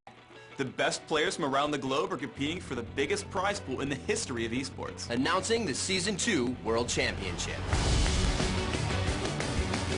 Riot and the entire League of Legends community have been watching Season 2 unfold, and the competition has been fierce. Early leaders like SK Gaming, CLG, TSM, and Dignitas quickly emerged, but upstarts such as MIG, World Elite, and Moscow 5 have exploded onto the scene. Wanted to make a statement to players around the world when we committed to a multi-million-dollar prize pool. League of Legends will be an esports leader for years to come. So far, we've awarded over $1 million in prize money to teams around the globe. And one of those teams is going to walk away with the grand prize. We can't wait to see how many summoners watch the rest of this season's events. Just halfway through the season, more people are watching League of Legends than tune in to watch Major League Baseball games on ESPN. The regional finals will come to you live from around the world. We kick off in mainland China at ChinaJoy in July, followed by Europe at Gamescom in August, North America at PAX Prime in September, Southeast Asia, Singapore and Taiwan, and wrapping up in Korea at the OnGameNet Esports Stadium. After the regional winners have been declared, the top 12 teams will then put it all on the line during the Season 2 World Championship in Los Angeles, California. We want to show our players and the world that Riot Games is committed to elevating esports. And that's why we are raising the bar to where it belongs. This is not going to be your typical esport event. And it's all in support of the insane competition between the two best teams on the planet. The Season 2 World Championship. Tickets go on sale this summer.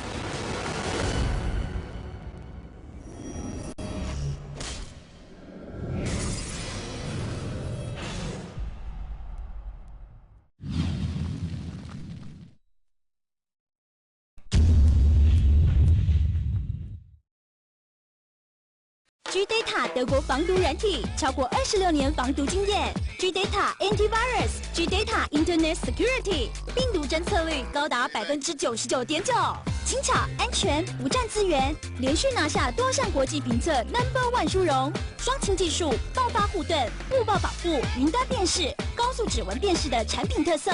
双擎技术，完美保护。GData 专线0227711616 www.gdata.tw。Hi guys, welcome back to the Garena Premier League Opening Ceremony, and right now we're going to go to our third match of the day. I'm just joking.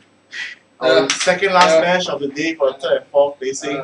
My partner here, Nee, who thinks he's handsome and is in blue, and everyone keeps asking who is this guy in blue who's commentating. And when someone asks who is that commentating, they all just say the guy in blue. Yeah, I'm the guy in blue. So it's actually Nee. Nah, I'm the guy in blue. GIP, bro. GIP. Okay, anyway, I'm GM Teddy Tibers from Malaysia. And So yes, so thank you all for joining us I'm for gonna this talk over you. live I'm gonna talk. stream. Oh wait. Event. Alright. Live. Let's get to the point. Alright, Class. Okay. Fun. Alright, so we are back to our third game. I mean, not third game, it's our third placing match. Yeah, you're infected by your retardedness. Anyway, we're back to the third placing match of the day to determine who's going to be third and who's going to be fourth. We will have KL Hunters facing off the Vietnam team, Saigon Jokers. I'm sure everyone knows KL Hunters. KL Hunters is the Malaysian team. Now, it looks like everyone's actually ready for the moment. KL Hunters will be represented by Goldens, Hagane, Monkeys, Ipios, Donmori, and Saigon Jokers will be represented by Archie, Violent, Egg, Itzumin, and Melody. Yes, and right now, yes, just a recap. Anyway, just a recap of the day. So far there have been, let's see, I think a total of 1, 2, 3, 4, 5, 6, total of 7, 8, 9, 10 games played. This is like the second last game. Total. Yeah, this will be the second last game played. Now we just got updated. The game will start in 4 minutes, which will be 6:50 GMT plus 8. So we have actually 4 minutes before we go into the game. Now the teams are actually ready. They're just waiting for a call to go into the game. Let's just recap onto today's game, where on the first match, on the first group, where we have TPA, Taipei Assassins, facing off against Bangkok Titans. There will be team for the Group A, and we have on our Group B, we have TSS, the Singapore Sentinels, taking on the KL Hunters from Malaysia. Now the score was Taipei Assassin took the first game, and TSS took the first game. And for the next game, we had TPA taking on Saigon Jokers, where it was a very, very close match. I would say it was a very, very close match, very well played by Saigon Jokers, but unfortunately TPA took the game as well in the game. In that round, they had a very big comeback. They took it with the Ergon was just spectacular. And for the next game, we had TSS taking on the Manila Aquilas, which is the Manila Eagles from Philippines. TSS taking that game, and we have Bangkok Titans taking on Saigon Jokers, which from Vietnam. And Saigon Jokers took the game, but unfortunately we couldn't see that game because our area died. Our electricity, we had a blackout. We had a blackout, so fuse died. Yes, we had a blackout, so we couldn't watch the game. But we actually had we spectated the game of Manila Eagles taking on KL Hunters, and KL Hunters took that game. So KL Hunters moved on to the next group along with Saigon Jokers. But now Saigon Jokers in Group A will be facing off against Group B champion, which will be TSS, and it's faced off TSS, and you know TSS KLH took on TPA, which was the which was the Group A champion. KLH did not manage to make it, and TPA took the game against KLH and scoring another hat trick, along with Singapore Sentinels taking a hat trick against Saigon Jokers. Are you a joker? Do you like Joker? No, I like Emo because he has magic troops. No, my Joker is in Batman Joker. Why so serious? Why are you ruining his name? No, it's not ruining his name. I mean, it's giving out cereal. Giving out cereal. Why so cereal, bro? Blind guy, you're gonna spit cereal. No, why so cereal, bro? Yeah, so right now, why are you so Kellogg's? Because Joker buff, bro. You had no boobs. You're boring me. Oh my goodness. I can't believe you just said that on stream. See, guys, you're GM. It's okay. Some perverted guy from the 80s. Well, apparently, yeah, you're from the 80s. Some perverted guy from the 80s, unfortunately. But at least I think it was better than saying. Co-casting. I think the early cloak by Freak. Did you hear that? Did you see that YouTube? He pronounced it wrongly. No, I actually do not know. I'm just going to stick with my emo magic tricks. Okay, no, actually, there was actually a stream where... Psychedelic. No, just say. Actually, it's actually one of the games, I forgot which game it was, where it was shoutcasting. So I think Cocky, he said Cocky got the early click cloak. Click cloak. Yeah. Click cloak. And then everyone was sharing, because it was supposed to be crit, but I said clit, so... Okay. Yeah, so I was just trying to imitate something like that, but I couldn't think of something to use, so... Yeah, of course, you have your grammar and your vocab is like... My vocab is better than yours, son. Are you joking? No. He's a good joker. No, actually, he does a lot of lies. It's okay. Hawk smash. Anyway, so we'll be getting, the game will be starting, and actually the game's supposed to start at the moment. Now, this moving into the draft screen, Taiwan side also has been, the stream has also been starting from the Taiwan side. It looks like the game, everyone is ready. Just waiting for the marshal to give the go. As well as the introduction, for you to see the fancy pictures, maybe. Pictures, pictures of handsome men and stuff. Are you not responding?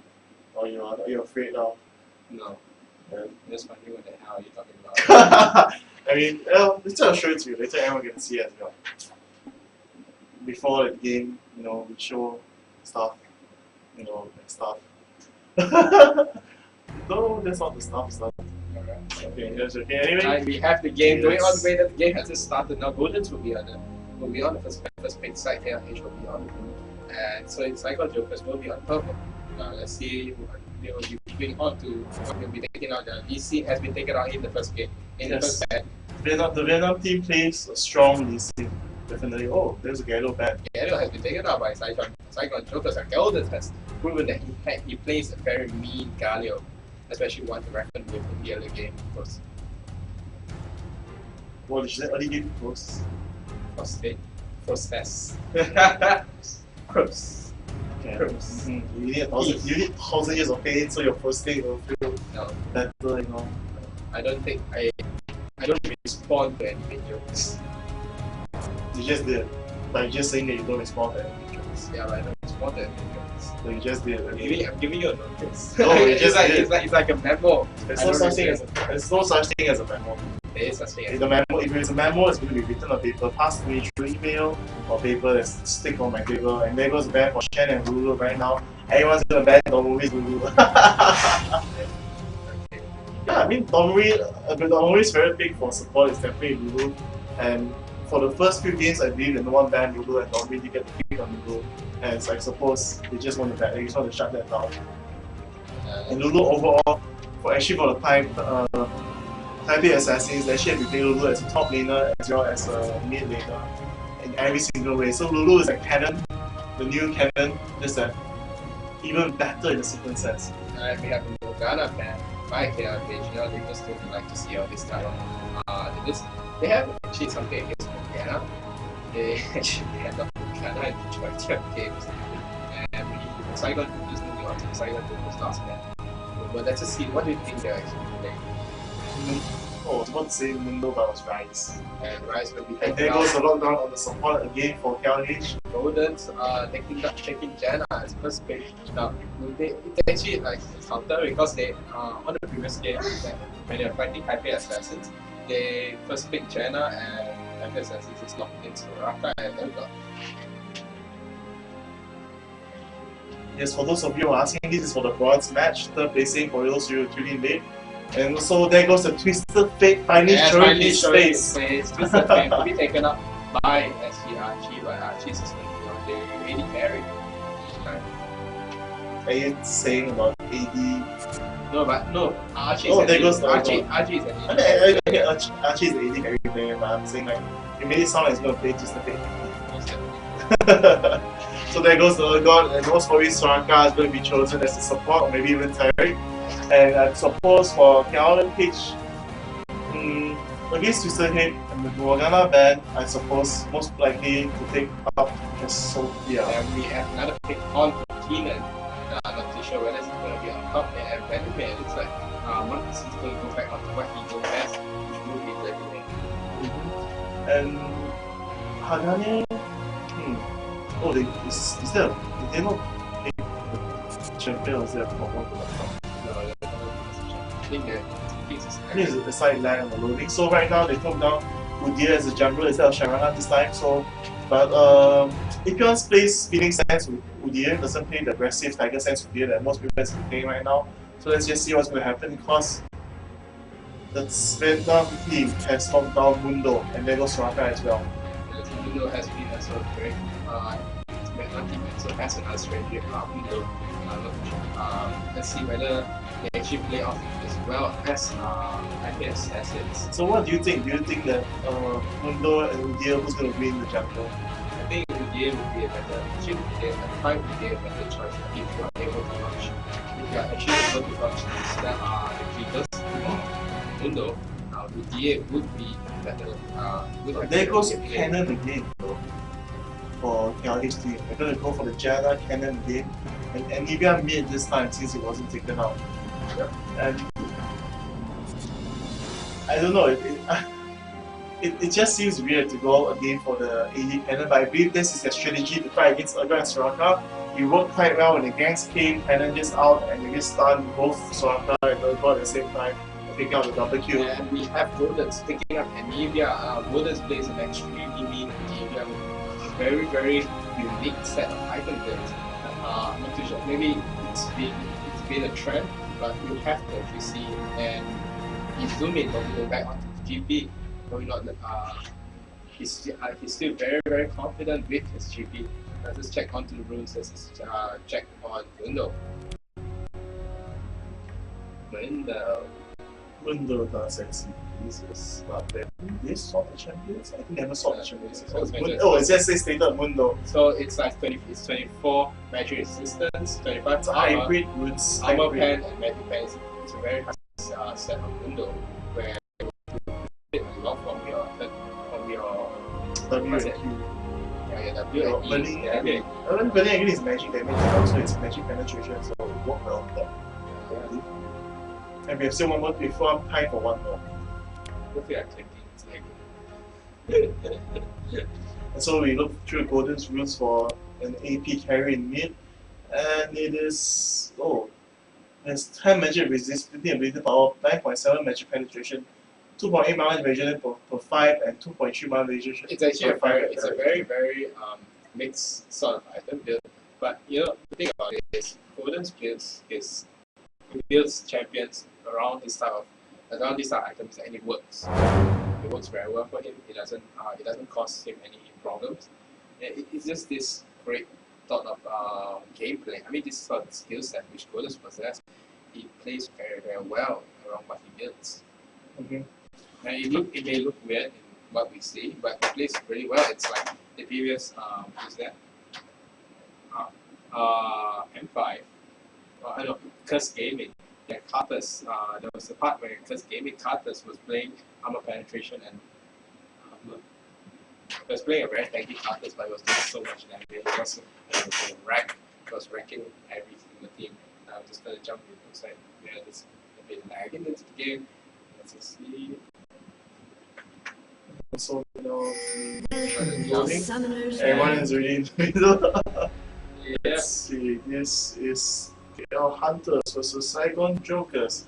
Moving right into the game, everyone's in the bush. Mundo is just beside there. Are they going to catch the Mundo? And it looks like they're just going to push the Mundo. Mundo actually pops the flash. And now no one has actually thrown out the skill yet. And Mundo is just I suppose just to be safe, they just want to not make sure that they don't get the first blow of anyone. So right now, are they going to get the 30 seconds until minions spawn. Alright. And Urgot is going to move over to the blue, but you know, he's not going to be able to do much. Looks like they're going to play, looks like Saigon Joker's going to play this tactic game where they move the AD carry and the support onto the top lane. Now, looks like Urgot may be caught out here, moving into that mini brush right then. Let's go and move onto the barrier area. Soraka probably coming back him up. Yeah, they're going to play this 2-1-1 tactic again. Two guys on the top lane. Minions have spawned. The middle AP carry. The middle AP will be on the mid, and the tank will be on the bottom side.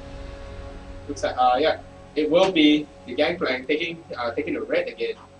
Gangplank taking the blue again, getting those farms in, but it will be a big issue because it currently he has to face off against Janna, he has to You face see off the against blue, you see the Keenan. blue coming off, and Keenan, Janna, and Avia's moving right into it. Tisserfait helps with the red card. Tisserfait is going back to his lane, and they just gonna wait for the chance right now. As you can see, the Gangplank has no snipe. It looks like they have the ward right here. They know that Gangplank is actually taking the blue, but he doesn't. There goes the stun, there goes the knife, and there goes the first blood. Like Golden takes the first blood onto. He's gonna get the blue or. Yeah, Golden is just going to take the blue right now. The blue is open, and they have taken the kill onto Gangplank. They know this tactic. They have seen it. They probably have seen it. What they have, what they did, and you know, you just say, you know, I'm going to get you. Keenan took the blue instead. And Evia chose that he decides that he doesn't need it. Yeah, he may feel that he needs to get back onto the lane fast, and he doesn't really need to do until he's around 5 or 4. And we see Mundo moving into the jungle, trying to check where the blue is gone, but the blue is right here. Sorry, Mundo, you're a bit late right there. And Vladimir, and like I say, Vladimir won't have any problem covering his lane, unlike Fizz. Because once Vladimir gets his transfusion out, this acid hunter is going to touch so maybe he's going to build like TBA, probably going to go with the Doran blade, Doran shield. Doran shield at 3 GP5s. Doran shield, Vladimir. 3 GP5 Shan. Okay, look for him. Fizz at 2 GP5s. It was, I think, Philosopher's Stone and Kage Pick. Yes. And right now, Udyr doing quite a good job playing the jungle really quickly with 15 CS over Mundo's trot. I think Mundo will pick up the other 4 right now. Nope, it's just 2 more. And now Udyr actually going for the counter jungle to the. And it looks like they haven't taken out the Blizzard right here. And there may be a gang onto the middle side. Card has turned blue. And oh my god, Udyr is just going to move it from the top side of the brush. Tisserfait is going to try and run away from this, but it's going to stack onto the golden card, not be able to do much. Mundo coming in, going to support Tisserfait. Udyr is going to back up, and Evia is going to back up as well. Vladimir now doing actually a very good job sustaining against these 2 guys on the top lane. Bottom lane just racking away on GP. As GP against blue buff. Yeah, you know blue buff, Mike. You know blue buff, all right. Yes. Let's see. Right now, I believe that Monkey's can save off. And we have a kill, the first kill onto the top lane. Monkey's taking out Soraka going down very, very fast, melting away right away. She has no flash, and the heal is still up, but no flash. Ignite went down from Monkeys. Udyr came in to help, and that was a very, very good kill. And Udyr's waiting back to go for another gang. It looks like we'll be taking into. His flash is still up. His flash is still up. He can kill this. He can kill Urgot. Should be a problem. Great kill. Oh, he's gonna back up. That was the last hit, though. The last hit? No, is Urgot gonna die to the red? No. 30 HP. Very, very unlucky right there. Probably just one last hit, and he's probably dead. But that pushback on that kill on Soraka and pushback on Vladimir is gonna make. Pushback on Urgot is gonna make Vladimir be able to free farm, get his level 5 and level 6 quickly, and go back to base, fire off some of the items, and it's no problem defending the lane anymore. Yes, and Udyr has picked up his Oracle. Gonna be able to reward all those. Gonna be able to reward gang easy right there. Soraka has returned to lane with 3 wards, not having a ping at all. Yeah, we have has planted his own ward as well. And then Mundo is carrying his own ward as well. This Oracle is used well, but if yours is going to gain him back a lot of money. It's not going to be a loss. Yeah, and we're going to look on to the CS. We have 35 on Evia, 38 on Tisserfait, and Evia going back at Tears of Goddess. Going to get that 20 stacks on the mana, 34 CS on Keenan, 28 on Urgot, 20 CS on Vladimir, and 11 only on GP. Not doing very well there, especially with no blue buff. 36 CS with the Ninja Tabi pick up 5, 19 CS, no level 2 books yet, just with the top armor pick up right here. But the gold lead has actually been fallen onto the Saigon there, the Hunter's side by 1k. So it's a good lead, especially in the early phase. And you see Gold that's going with that very, very aggressive start play, and Mundo's going to catch Udyr right here. No, not really going to catch it. Udyr just going to bear away, you can't catch me. And Vladimir, still very strong on. He has that level 3. He has that level 3 transfusion. The cooldown is not very long, 6.2 seconds, 7 seconds. You're going to be able to farm very easily, especially with the extra type of blood, the salts from his chest. it's hiding the sauce. You know, I mean, it's blood sauce. You know, it's like blood process. Yeah. So right now, we just going to push down the bottom tower most probably. We will play aggressively since they're not going to solve the leads. Again, it's going to use an opportunity to down as much, break the tower, maybe break the second tower, and forcing them to change the lane. And now Marquis is forced to be pushed back as well. And right now, Udia is just walking around, I believe, looking for walls to reward, countering Mundo at the same time. And Anemia. It looks like the blue has come up for golden. Yeah, Udia has from the bot lane, moving from the bot jungle, moving into the blue side, looking at the blue side, and it's probably going to give Anemia the blue. Any person is going to go back and go. Probably he's going to pick up his. No, he's going to go to the blue first. He's going to get the blue first, and he's probably going to go back and pick up his health crystal, the ring crystal. Yeah, he's going to pick up crystal for sure. And we have Vladimir with the Hexac. Both are going to be able to sustain against the Ergot harassment. It's not easy to Ergot now, not easy to harass Vladimir off lane. Especially with the transfusion dealing him 519 plus another 15% of the 200 damage. Right now, Mundo is trying to counter the walls as well as placing his presence in the field. He has also bought an early oracle after getting the regen early. And right now, yes, everyone's playing very safe. They know that both junglers have the walls. They're going to play as safe as possible. With walls get the wall, you don't have to know that. Stay safe, don't want to get caught. Right now, the score is 2-0, but the ties could return at any time.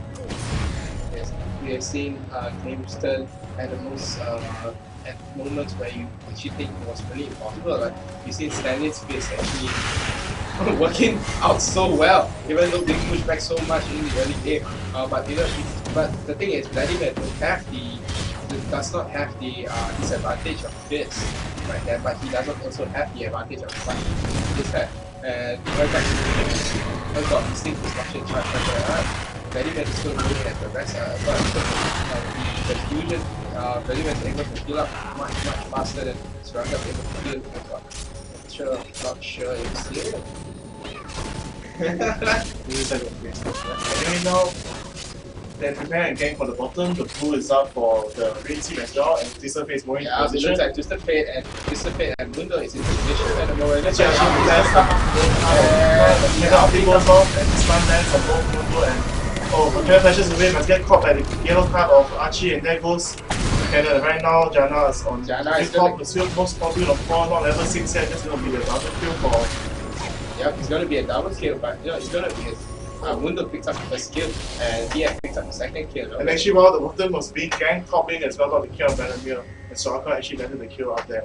So I believe Vladimir maybe played too aggressively and got caught by the silence of Soraka, and then like flash.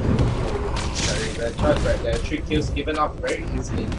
Very sloppy. The bottom lane, knowing that enemy has a TF, they're pushing up to this side, you know, without the wards right here, without any vision. And when TF wasn't around, they were very sloppy. They keep to this section of the bottom lane. That's where, you know, it's all these simple mistakes where you start losing games. Yes. And you start losing advantage because of these mistakes. And with Keenan has picked up a lantern, going to be able to ward the lanes very easily right now. And see, Vladimir has picked up another amplifying tool, going to be opting for a Wheel of Ancient very soon. Udia has picked up his Heart of Gold, Mundo has picked up his Heart of Gold, and Chatabi as well. So let's just see what's going to work at the moment. Keenan is just going to be taking out the tower very fast. Fernando from Jenna misses right there, probably going to kill. So we could get a kill onto Izumi. Izumi now, right and Mackie Tender, probably going to opt for Chalice. Udia coming in from the top area, that's going to be spotted by this spot right here. Izumi nicely boarding the section. Just right a nick of time. A nick of time. You know, he could have gotten gagged. Now you can see the thing about it is Urgot is a very good counter to Vladimir. I mean, Urgot is a very good counter to that, and the part is he's being supported by Soraka at the same time. So, but he can farm much easier compared to things like this. Let's just see whether he's up for the late game. You know, like this, who bought a fire grass. Just one that fire grass and one guardian ninja. Yeah. And he just killed the AD carry. Yeah. No problem, just down. So right now it's Urgot at top with Soraka and then and water. Now Cannon and Jana go trying switching after breaking the tower. I think Urgot's teleporting back, and if that does happen, Cannon and Jana might just be able to get the tower achieving out to half health. And right now Venomous will jump the golems. It looks like they're going to set up. Yeah, they're going to set up for a dragon kill. A dragon right here, especially when the most part is Keenan's at top. He has a lantern. Right there. Everyone's just all the Venom teams are going to move onto the dragon right here. Looks like they're looking for it. They know what's happening. Will they be able to take another epic steal like what they did on PPA? Medivir comes in with the ulti right there. Exhaust goes down on Medivir. Moves down. He's going to be pushing a Medivir. Actually, they're doing something right there. Jaina is coming in the time, and he just going to go down there very easily. Keenan is still on the top lane. I'm not too sure whether that was a great idea. Senku goes out right now. Senku goes still 8 seconds from being up. Good push by Jaina. Very good push by Jaina. Udia taking the blue card right there. Gangplank flashing in, taking the shot. But Gangplank, you have no damage. Why do you do that? Why do you waste your flash on this? Why do you waste your flash for that? You have no damage. So right now, even though they trade the dragon right now, they didn't trade the middle tower, but Cannon brings the top. Right now it's going to fall back. So right now there's a 2 tower advantage. I mean 1 tower advantage for Calgage, and right now the dragon has been taken by Saigon Jokers, which is actually nullifies that tower advantage because the dragon money is almost equivalent to the same as the tower money. And right now, Urgot and Soraka moving back to top, Soraka's going back to buy items as Urgot's going back to farm top, and right now they're gathering at the blue, making sure that Anivia is going to be able to get the blue as essential as Anivia's mana hungry champion. And I believe Anivia is going for an early build of inches as well, going to stack it out together with Vladimir and going to do a strong push in the beginning if they do plan to push, or during the team fights as well. A lot of money right here for Vladimir. That's absurd. Oh wow, I mean, it's a legit. It's legit, but I mean, it's not that well warded. It is very, I suppose. I mean, I wouldn't do it because I can't see it, how clear the map is.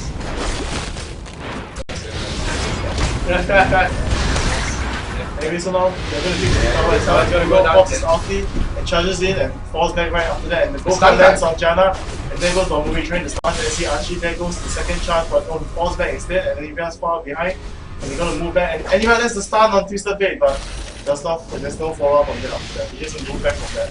And like, oh, Twisted Fate has his boots actually amazes me. No, it's actually a normal build for Twisted Fate. You go with a lot of AP per level. No problem there. You see, he has 191 AP with the Steve Ashford and his Sheen. But he has a lot of AP. He's doing a lot of damage. No problem with the Boots of Swiftness because you don't actually have an escape. You don't have an escape. I mean, the majority of champions, and you actually have an escape. The ulti, the wall, the stun. You know, it's a lot of escape mechanism right there. You know, compared to you have to rely on actually a stun card, and if you miss a stun card, you know, that's it. And we see that Vladimir is just moving onto the enemy blue side. I'm going to go on this side right here. Wait up. Gangplank having the tri-brush on this side warded. Mundo is going to go back. Twisted Fate, keep up. Twisted Fate, 137 CS. Anivia, 109. Kindle Gem up. What if I Tears of Goddess up? Except Roll are probably going to opt for that sweep message very soon. Yes, right now at the top lane, right now it's going to be the dual AD, and now Udia is actually hiding to gank off. I think Dawn is just hiding behind the back, and Eva's behind as well. Everyone's just right there hiding. You see these icons on the map, so right now Cannon needs to push the lane so that they can actually go into the tri-brush. Looks like that's the backup right there. Udia's passports, right? He has an Oracle, so it's going on right there. Probably spotted the coming from top. This guy, Keenan, having the extra damage from the lantern. Still building a lot of PD, unlike William. He's still not going to do much right there. No, 2 Dorans, I mean, he's still fed off for 2 Dorans. It's going to give him 142 damage. It's going to be very extremely effective against. It's going to be extremely effective for any game. So at least 150, the good 1.3 attack skill. Now, Vladimir is pushing to the tier 2 tower right here. Notice is going to back up. I believe Vladimir is going to plan on slowly pushing an army first. Right now, Cannon sees a lot, and so at top, and does not see the window, but Vladimir feels safe. Oh, that was very risky right there by Keenan moving into the aircraft of the range. Now, I don't think anyone of them spots the window right there. This will be very dangerous for Jenna and for Keenan. It looks like they know these guys are up to something because they're trying to get into a swap range. And Vladimir steered as well, so it's going to be 4 at top. But they spotted TF through this the bot in the side rush. So they do not know that window is here, but they do know TF is around. Now, Anivia and Udia is going to come top area and going to back them up. It's like they are going to be opting to see if the flash flash is up. So we're going to flash in and get Keenan. Yes, I think he's going to flash in again. Looks like Longbury, careful. Yes, plus what it's going to spot window, it's going to spot TF right there. You know, there's no fallback right now. Great job there by Domri. It's going to swap. Domri got to swap onto it. Exhaust go down. Domri pops it out. Punch eventually. And he got off position. And he zoomed in, teleported in, goes back on, goes on to Anivia. Anivia not trying to go escape, flash away. Vladimir coming right in with the ulti, flash in, ulti, gonna pull, you're gonna instantly pull. I'm not too sure whether the great idea to instantly pull. Now you're gonna face off 4 guys without pull. Now there was that is an ace scored by Saigon Jokers. Very well done by Saigon Jokers. I know, I will shake my head as well. What are you doing, KLH? What are you doing? But it's well played by Saigon Jokers, the TF, especially the TF. I think the TF ban, without having the TF ban, was actually a big hit to KLH. So KLH is going to get the KLH blue, and just going to be able to do as it is. I'm going to find the bottom right now. The goal difference is not big, it's just 4k, it's not a big of an amount. They still have a chance to catch up. Really right now what I need to do is really to organize the top team fight and positioning better, not to be caught off guard like that. Like, I'm not sure why Dominic now goes so far and got caught by a lot of the swap happened, everything happened, and everyone else was out of position, where Jenna was getting hit by 4 things and the ISO actually blocked a lot, but at the same time it blocked Jenna from going back to the 2 things. Jenna actually smashed away, but Anivia got on the wrong place. It's not like not out there. Just making a lot of mistakes on this dragon side. Windows is going to run and Ulti is going to come out on TF. Got the stun. Now it looks like he has got backfired onto TF trying to get stun. Trying to get stun kill onto Udia, but Udia is just going to chase back with that. And Vladimir is the only one left right here. Stun card, great card going on. Vladimir, no pull. There is a pull of Vladimir. That's going to escape right there. Great job by Vladimir. They're not using a pull at the first move. Not using a pull prematurely. That would have support. That wouldn't have cost you your life in the top lane just now. Yes. And right now there goes Lion Tower for KLH, so there's 3 advantage where the bottom tower is still standing. The first bottom tower is still standing for the blue team, not the green team. They have lost every single tower. The first defense tower. Right now, Anivia should be able to get to reoperation soon, I believe. And now I believe Renan is working on the right line, and I don't know. Is Cannon going for the ID? I believe because it's a big X. No, I don't know. I think Cannon is going for last resort. I think he should go for last resort if possible. But majority I think he's going for ID. I thought it's very fun. He has a Bloodthirster. He just got his Bloodthirster, he got his Creation Shroud, he got his Brutalizer, he got his Mercury Tread. He is very fun compared to Keenan. 144 CS compared to 151 CS 3 kills. Assistance. 6 assist kills. Right now, they're going to set up for the Baron. I mean, again, what is placed for the Baron, but I'm not sure whether. Oh, they're actually going to go try and ninja the Baron right now. They know that no one's right. There's no one's there.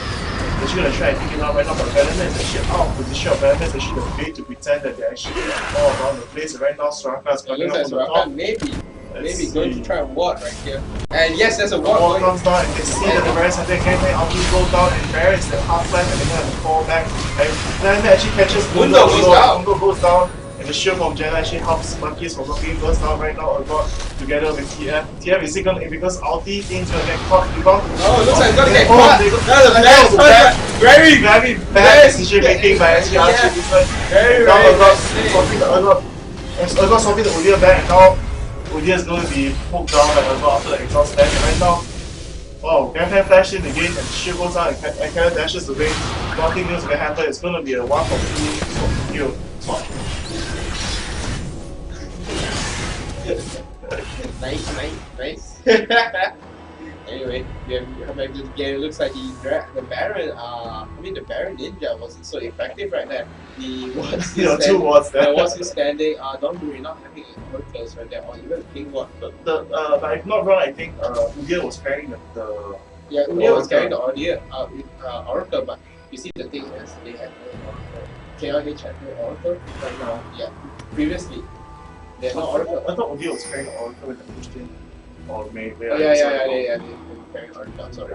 But just the ball came in later, they saw it happen, then GP ulti landed, they want to half count, so they decided to fall back one single shot. So it looks like they're trying to game to the Baron side. It's really not they're not going to give out a Baron. I believe that you guys are going to try to force fight for the Baron, but they're going to force the enemy team to actually. Oh, Mundo actually hits Baron, and now Baron's going to go Jada. Oh, Jada, show yourself. HP, Jada. Very well done by Mundo.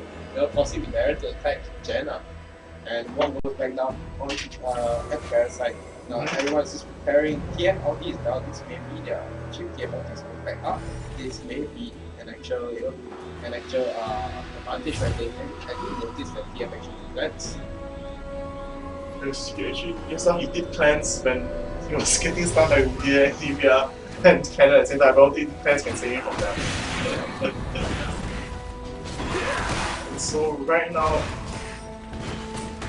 I believe Anivia will be going for Warmore. At least that's the normal thing he gets for Golden's Anivia. He doesn't deal that much AP in the game, but goes more for being tankiness because the extra damage from his E after the champion is also is a lot. It's enough. Like Anivia can be built in the sense to be more tanky instead of building more on the AP and still do tons of damage. And even now with just a bit of Ancients together with a bit of Ancients stack from a Monkeys, it's not 152 AP. Continuous farm by TF, now doing very well. Good job keeping CS up, keeping the income coming back in. Total of 9,400. Almost 9,500 right now. After TF, 9,500 already. Being found by TF, keeping go up, keeping everything up. Features, I think there's a lot of the credits coming in for each day right now. It's going to be a very pain in the arse. It's going to be a very pain in the butt. Each day.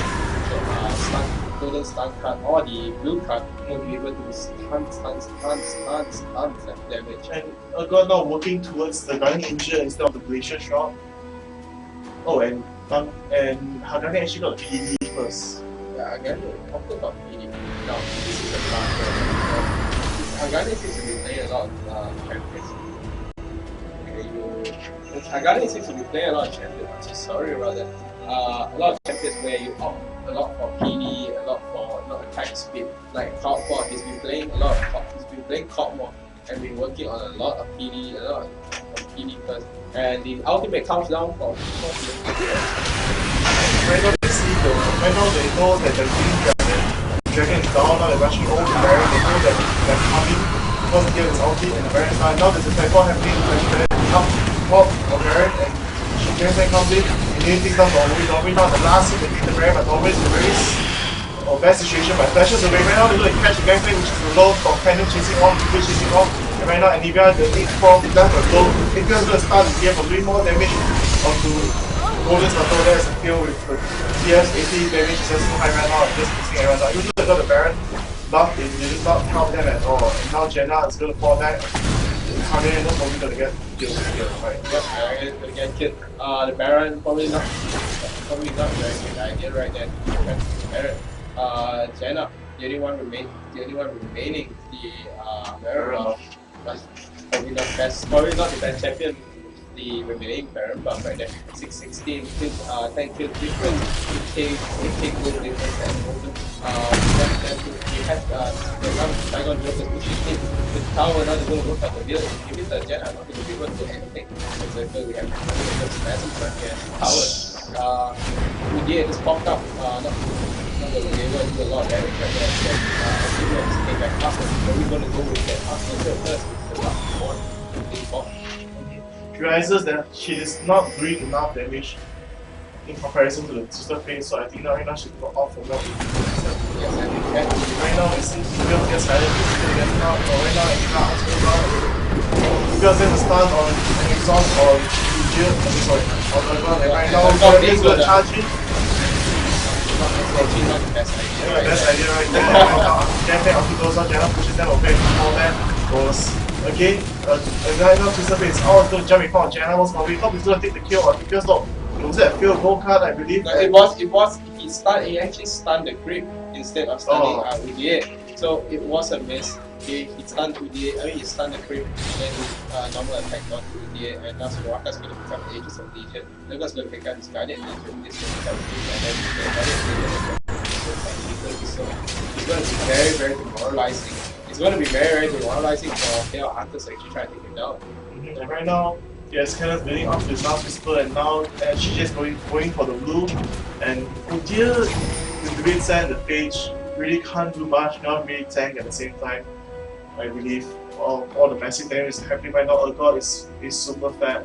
He has the Guardian Legion down, Creation Shroud, Utilizer, BT, and Mundo has small bombs, Spirit Visage, the Ninja Derby, and Gameplay just being tanky as well. Even having the Spirit Visage Lantern, the Haze of Harmony, and Page just being very high, but tanky and no problems in terms of mana.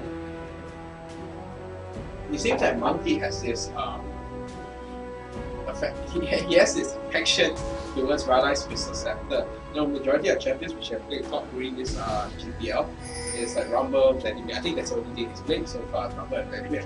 And he has always fought for Rylai's Crystal Scepter first. Now, do you think that's actually a fair price for it, especially with the part where team is actually we can probably offer the back or maybe what he has is he has a hidden gem to declare on the boss instead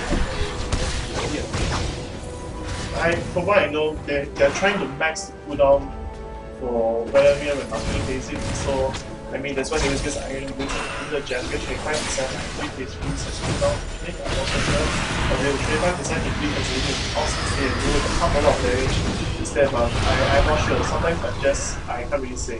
But as you say, Ni just now, I believe that instead of getting a Rise, sometimes you need to opt for more damage or be a Abyssal to be a bit more tanky, because right now the Rylai CC isn't really doing much helping them slowing or doing anything. Because I mean I believe the Rylai is actually more for Anivia, so that whenever she uses the key, whenever she uses the key, she will have no problem in taking the kill. That she can just use it on any champion because they're all slow, they all have the ice effect on them. And I believe that was one of the strategies and bonus plays Anivia you want to see. Because that will mean that you get free massive damage, doesn't need to use all the time, able to save it, save his mana for the stun, to spam the ice wall and everything up on time. Exactly, you see, that is the one where you ask why. Why would you do that? Why would you go with 3 or 1 day to do that? Rather than playing things as enjoyable, play like and then goes to swap on Anivia gets caught and then goes into the ulti and then goes to the ulti. Everyone's popping the ulti right now except for Janna. Janna's not in good position to figure out a way, and Monkey is pulled to go in but it's not able to get any kills. For Janna's ulti, this is just Mundo away, but towards Anivia, and he feels is being taken down, I believe. So he feels is because Andrade is there, and so is right now Mundo does that the tower. Oh no, Mundo does not get a tower. The last hit there, this is going to be GG maybe. Kenan has a blue buff, Kenan is walking out.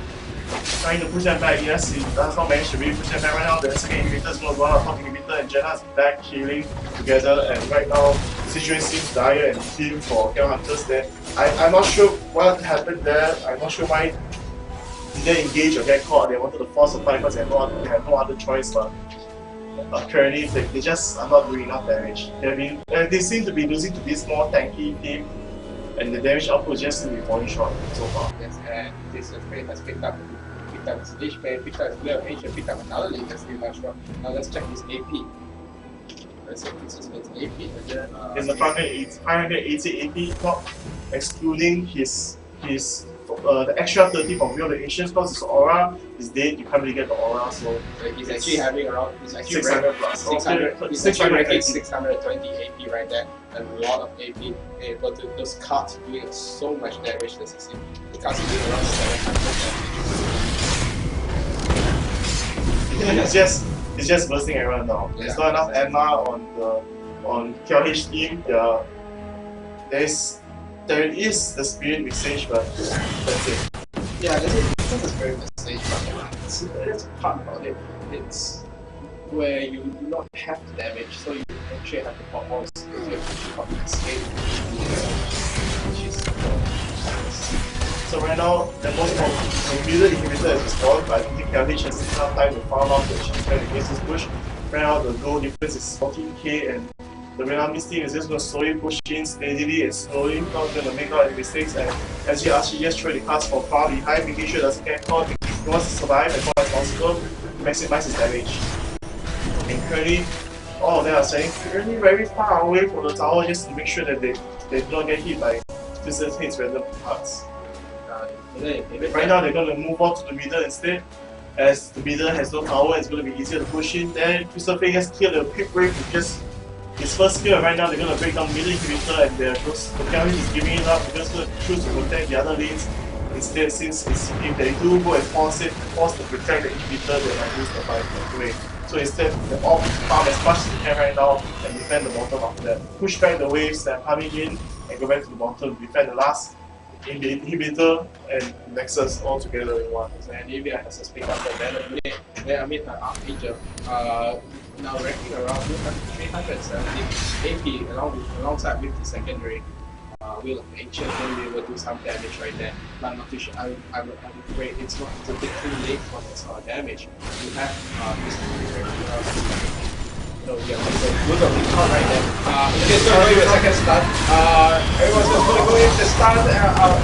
Gane popping, Tina popping is Maelstrom, but I'm going to back away. I'm not too sure what the Maelstrom was for. He could have saved it for later. I think it was a misclick. I'm not sure why I did it. I think it wasn't a misclick, but I think he felt it was too risky to actually move it. He may have died. It's not like the stun was the Maelstrom to actually do damage. It's just that. Yeah, it's just that. And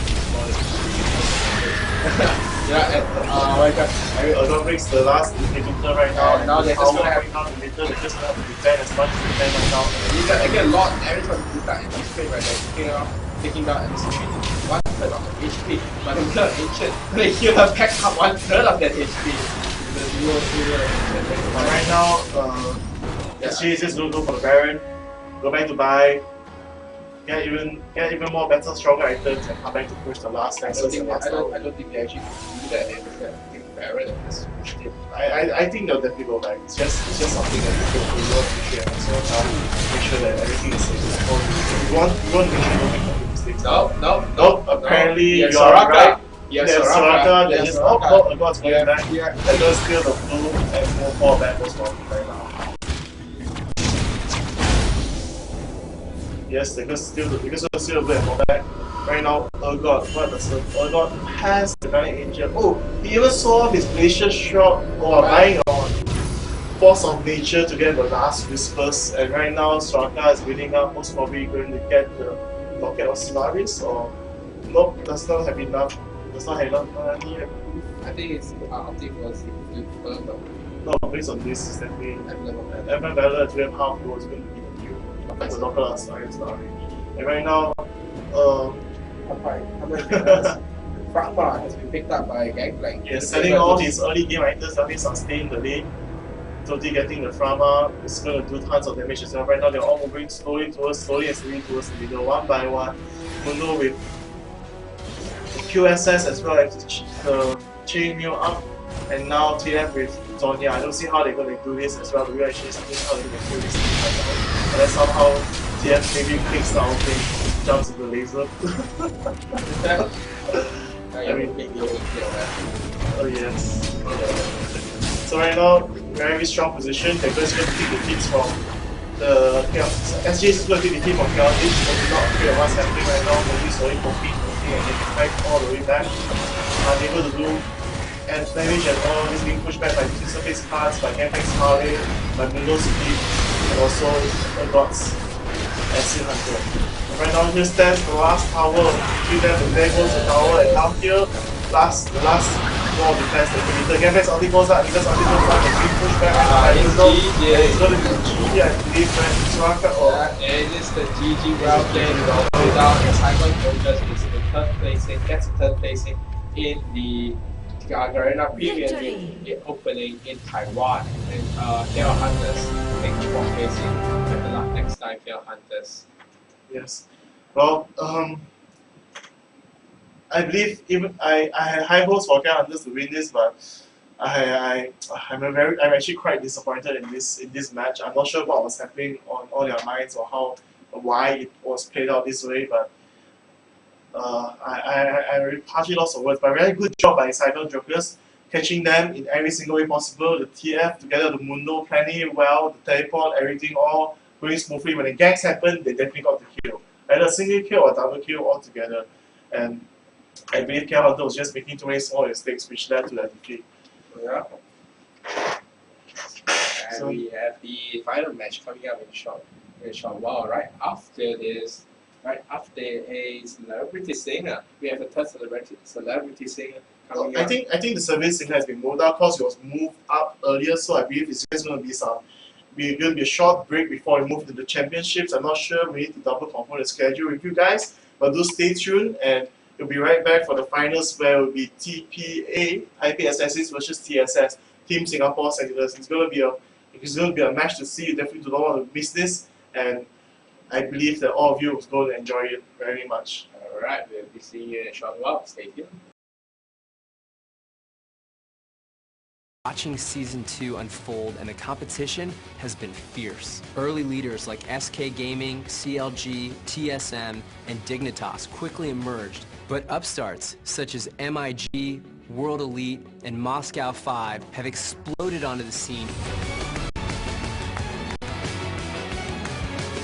Wanted to make a statement to players around the world when we committed to a multi-million-dollar prize pool. League of Legends will be an esports leader for years to come.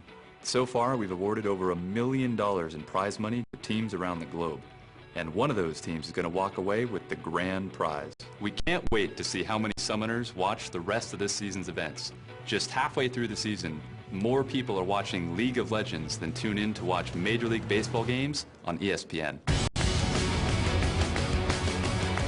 The regional finals will come to you live from around the world. We kick off in mainland China at ChinaJoy in July, followed by Europe at Gamescom in August, North America at PAX Prime in September, Southeast Asia, Singapore and Taiwan, and wrapping up in Korea at the OnGameNet Esports Stadium. After the regional winners have been declared, the top 12 teams will then put it all on the line during the Season 2 World Championship in Los Angeles, California. We want to show our players and the world that Riot Games is committed to elevating esports. And that's why we are raising the bar to where it belongs. This is not going to be your typical esport event. And it's all in support of the insane competition between the two best teams on the planet. The Season 2 World Championship. Tickets go on sale this summer.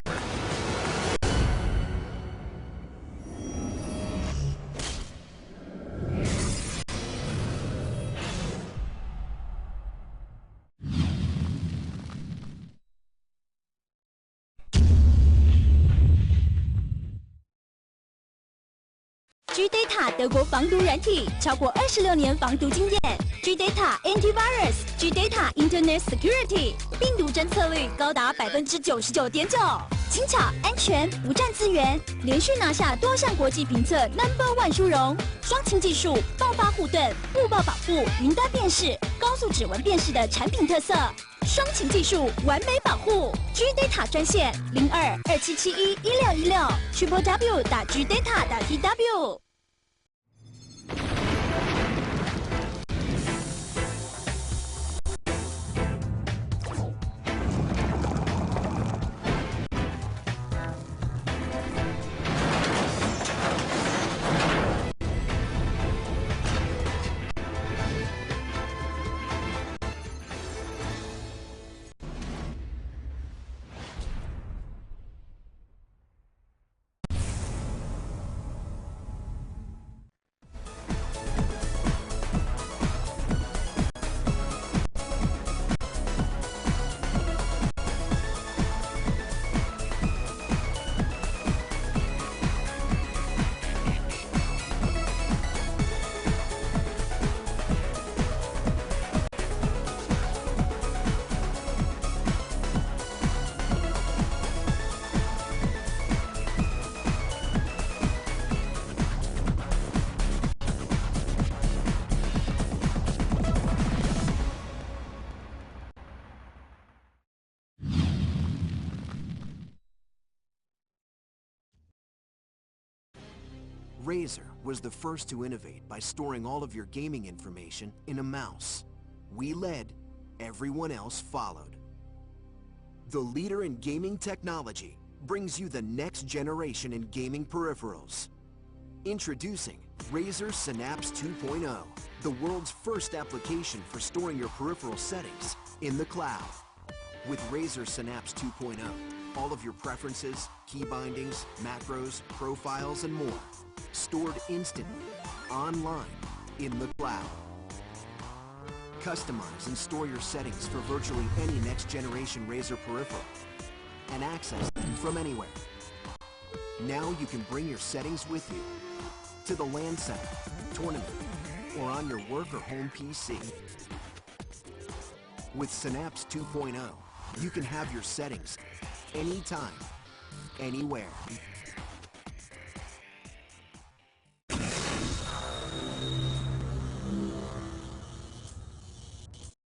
在电脑的世界，速度是你唯一的生存之道。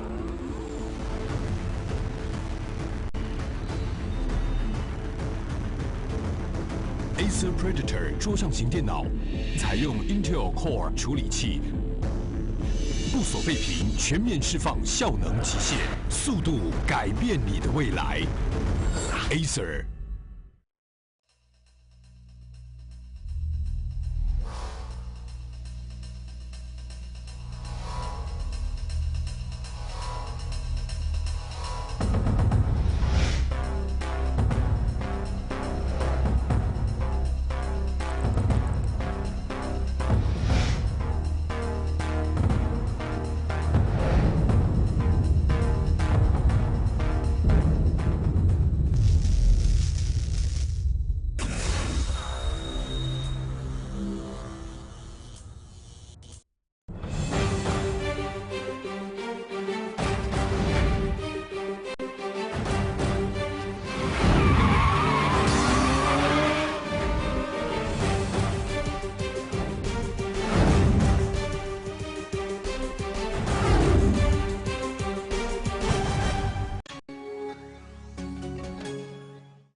Well, that's what we call motherboard.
It's the biggest League of Legends event yet.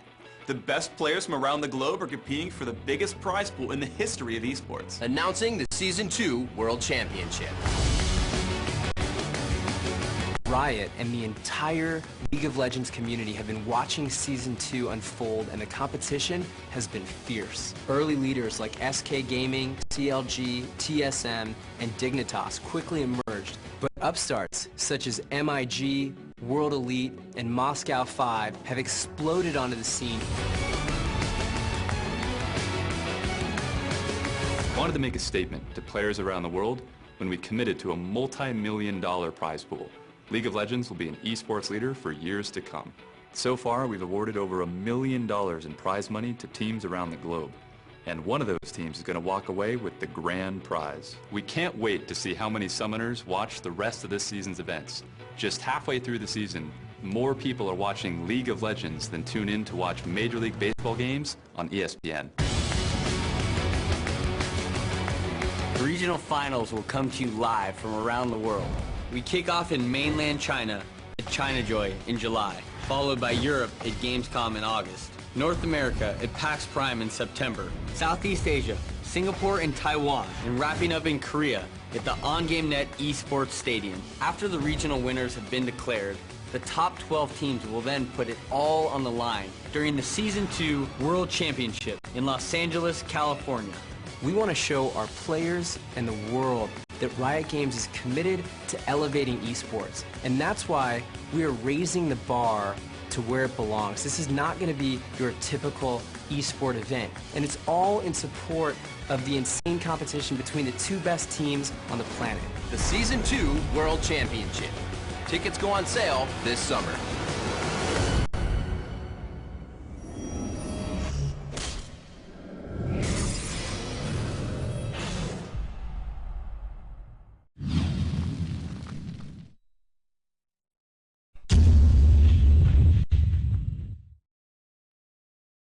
GData 德国防毒软体，超过26年防毒经验。GData Antivirus、GData Internet Security， 病毒侦测率高达99.9%，轻巧、安全、不占资源，连续拿下多项国际评测 No.1 殊荣。双擎技术、爆发护盾、误报保护、云端辨识、高速指纹辨识的产品特色。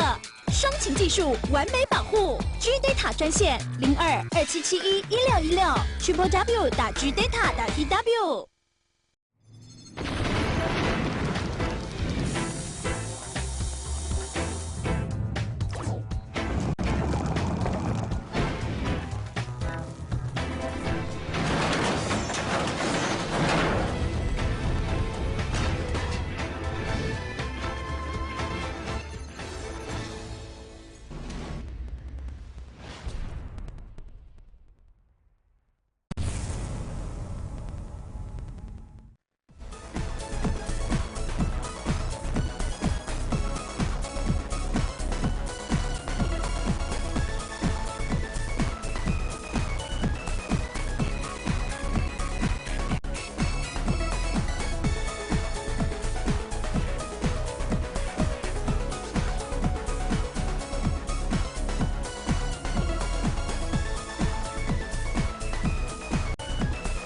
Razer was the first to innovate by storing all of your gaming information in a mouse.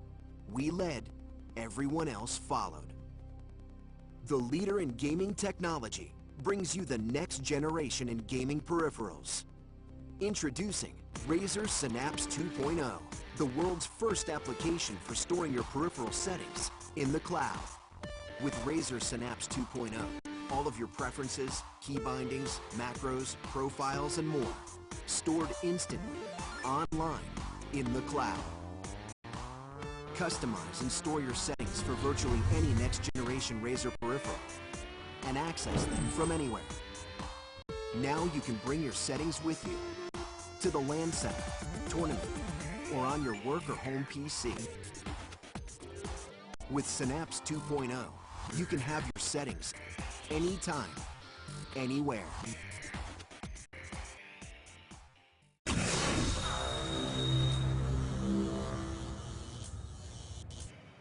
好，欢迎各位观众朋友回联赛的开幕战决赛现场。我是各位的主播长毛。好，我是各位的赛评动特。好，那么呢，经过一天漫长的比赛呢 ，Garena 超级联赛开幕战终于走到这最后的决赛，登上决赛舞台的2支队伍。对，就是由台北暗杀星还有新加坡先锋2队。是的，那最后是由台北暗杀星跟新加坡先锋来争取这个开幕战决赛最后的冠军资格。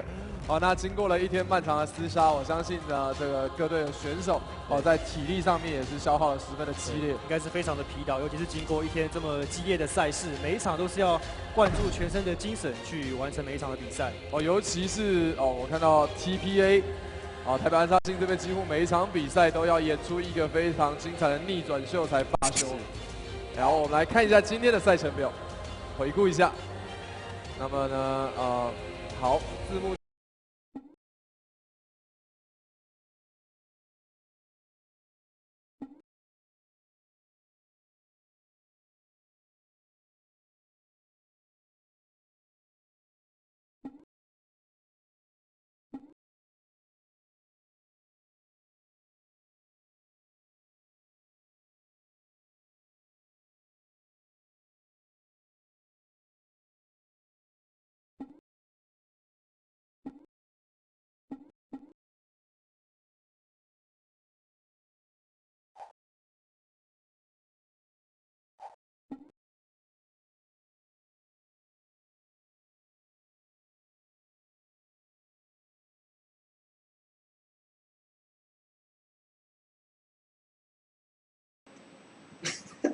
So welcome back. I know I missed the part of introducing the Singapore side. No, he missed the part where he actually forgot to unmute the mic.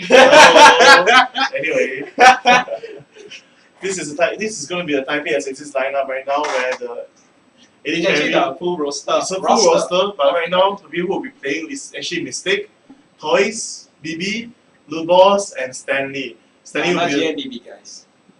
GMBB. No, B. BB? BB? BB? Okay, that's getting late. Yeah, you are late. You started it. Anyway, so this is going to be an exciting match, and I am one of the shoutcasters for today. My name is Jan Taditibas from Garena, Malaysia. Together with me is Nave from somewhere. He's a Martian, so don't worry. Anyway, so for the third placing, earlier was Kia Hunters versus Saigon Jokers. Saigon Jokers won the third placing, and Kia Hunters is the fourth placing. And now for the grand final, where it will be Taipei Assassins versus Singapore Sentinels. So we're just gonna see what is gonna happen right now, and we're just waiting for everyone to be ready, and the game will begin. Very shortly. Now let's just move back onto our faces, our nice faces. Now the game is just about to start. Sorry for the trouble. Yes, it's ready. TPA ready. Now they're just going to go into the game. All teams are ready. This will be the final match of the Garena Premier League opening. This will determine the first and second place. There is a lot of money on the line. Yes. There's a lot of money, and that is a good price. I've been told that it's like the winners will be given full gaming gears per person and a lot of money. I know you want that money.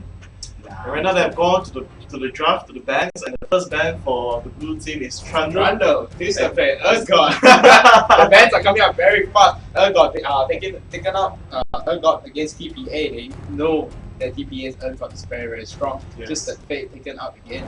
Trundle being taken out against TPA. Dr. Mundo being taken out against TSS. Now that is a rare one because it's usually TPA will take. I mean TSS would have taken out Dr. Mundo against TPA, not TPA taking out Dr. Mundo against TSS. But the first pick is under TSS, so I believe they just want to make sure that it does not happen. That's true.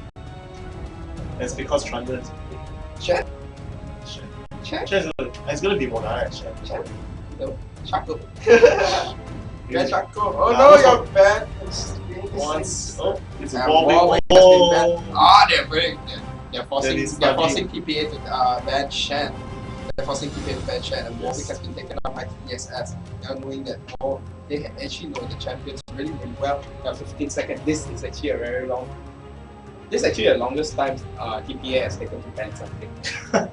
for today, yeah, I believe the ban Sim has been taken out. Shen is free for the pick. I was just about the same most probably. I think TPA already has a way to counter Shen. They're not really worried about Shen at all. And there goes Shen. Yes, Shen definitely the first pick of Motofuku. Well, I think TPA is not really that afraid of Shen. That's why they just allow it to be, but more afraid of certain mobility champions like Crystal Fate or Prime and DC. Yeah, Shen is mobility. Wait. Well, but he can't throw a card. He can throw swords. Yeah, but I can't. No, why would you throw cards when you can throw swords? Because the card has a faster cooldown and doesn't have energy, which is mana instead. Exactly, you should throw swords. But you don't have enough energy. Throw more swords. Okay, I will keep quiet for now since he just wants to be a pain in the ass. I'll let him continue speaking. And Jenna has been picked up by TPA right there. Udia is locking right into the counter. Now we have the two next picks. Jarvan being picked up by Hallelujah. It's one of their favorite champions being picked up with Jarvan, Jungle Jarvan, and LY4 remaining to be 40-80 carry probably. Let's see what's going to take out. The jungle has been picked up, or probably it's probably not the jungle, the top lane maybe twice lane for what was twice playing the actual fact. I think twice was middle. The stake was the support, you see, and it looks like they'll be opting for Nocturne jungle instead. Ari being picked up by LY4 right there. It looks like they're going for this globals and escape. Hallelujah switching on to Lulu. Is it going to be a support Shen and a top Lulu? No, it's going to be a support Ari and an AD Shen. The AD Shen is good. Should be an yeah, that is good. Very nice. And Ashe has been picked up by Hallelujah right there. Very, very strong pick. Ashe with Kite and Top Lock has been taken. Oh no, it's going to be for Timo. I'm not too sure what it is. Are you sure? Is it going to be a Timo top, Udyr jungle, Morgana mid? No, I don't think so. Why not? I don't think so. It's gonna be the. I don't believe it. I don't believe it. It's gonna be the Timo poking the Tofu shield off. Yeah, I don't believe it. The lady mid-side. I don't believe it. See, fuck off. Yeah, I don't believe it. No one likes magic shrooms. You just say you like magic shrooms. I said no. I said nobody likes magic shrooms. But you like. So you're saying you're not a human? Huh? You just said I was a Martian. Yeah, but I'm just confirming the fact. That's why I said no, Ezra will pick it up. No, actually I don't have magic shrooms at all. I just like the fact that he has magic shrooms. And Ezra has been picked up by TPA, Ezra, Janna, weird combo right there. Janna has been picked up by the balls going into the mid lane. Going straight up against Ari. Nocturne has been picked by Ikuwoka, probably not going to give up that actual Ashe pick first. Lulu has been picked up by Ikuwoka instead. Team Darkness is going to pick up Nocturne. So we have the last pick, and it would be the top lane of the jungle. And but Udyr is still top. Udyr is still the top. Yes, but I think most probably for jungling speed and everything, as Mundo has been taken down, Lee has been taken down, Warwick has been taken down, Trundle has been taken down, Udyr will be the next best pick unless it's a Shyvana. Including that Shyvana for jungling and Udyr top. Leona. I'm Medina. Against Shen. I'm Medina. Against Shen. Yeah. Alien Shan. Yeah. Alien Shan. Yeah. So what are you gonna do to Shan? As a pirate leader. Pirate him. Like how? Rocket. Level 1. I shoot rockets up. Are you gonna shoot rockets first or gonna shoot turrets first? I'm gonna shoot rockets first. Shan concede. Master APE. Voila. Lux. Tilda. Fiddlestick.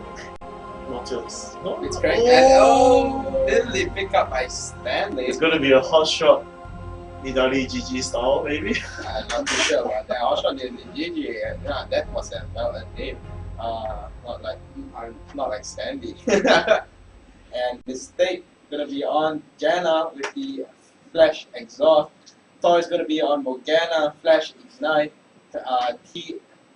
BB is gonna be on Azrael, the AD champion with Flash Cleanse. Not gonna take heal in this game. Not gonna take the arrow to the knee. Yeah, they're gonna take heal in this game, so it's gonna be a bit of a weird pick. I mean, I'm not too sure. It's a bit risky. Don't you think it's a bit risky without heal? And Uday, Flash, with the Flash Smite as jungling, and Stan is gonna go with the Flash Ignite, and see Tofu Flash Ignite on Shen. Hallelujah, gonna jungle Nocturne. The LY4 gonna opt with heal, and Flash, Equivocal not even gonna bother with Flash, gonna go with the Exhaust CV, and Darkness gonna go with the basic AD mid Flash. I think Ezreal taking Cleanse will be the better pick because there's Ivy's Charm, the Ash Arrow. Now let's see. No fear. Let's see Stanley. Move speed. No penetration. No, it's physical damage. Looks like it's going for an 80 attack. Bruiser. Yeah, bruiser attack. Gonna be very tanky. Gonna be very tanky. Gonna be very very strong. Gonna be able to take all those damage. So we're going to max his heal first to fight the sustaining his Shan. Nah, I don't think so. I think it's gonna max his trap first. Yeah, definitely gonna max your shield first. Gonna get those extra attack speed shots off. And yeah, it's finally someone playing the nicer Uday skin of the day. As we are going to go on the frosted one, Lily is going to stay on normal skin with Morgana. Janna's going to go on icy ones.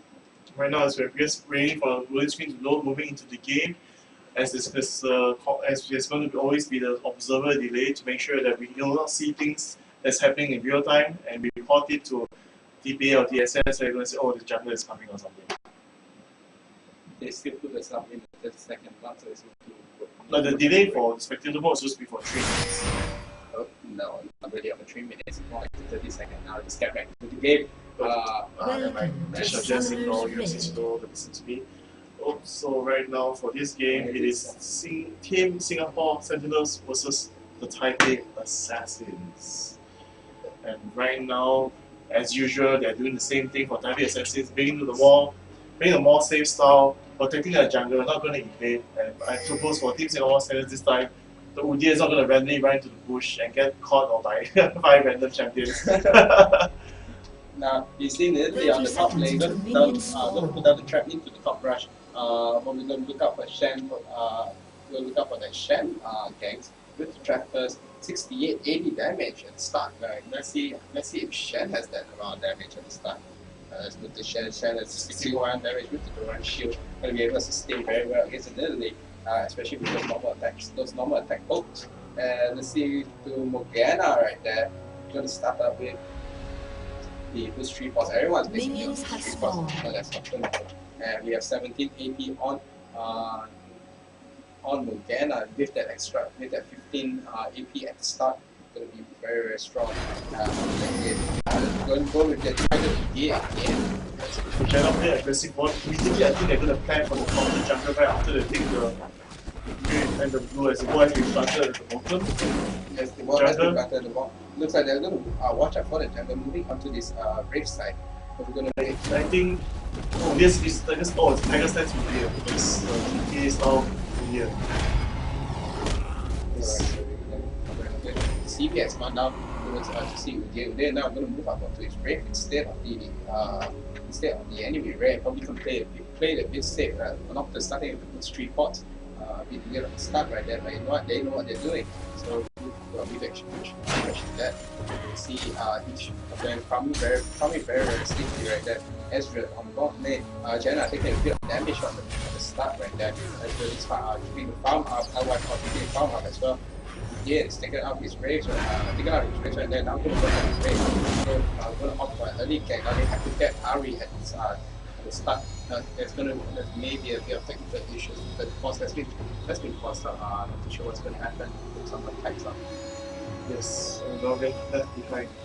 And so right now, for those of you who just tune in, great keyboard problem. It's keyboard warrior. So and go. Anyway, so anyway, for those who just tune in, this is a best of one championship finals right now that's going on. It's only one match only, so everything is on the line. There's no second game, there's no third game, it's just going to be one match and one match only.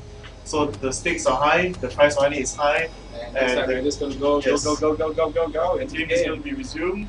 And if the game is right on time, fantastic. And we are working on the red right now.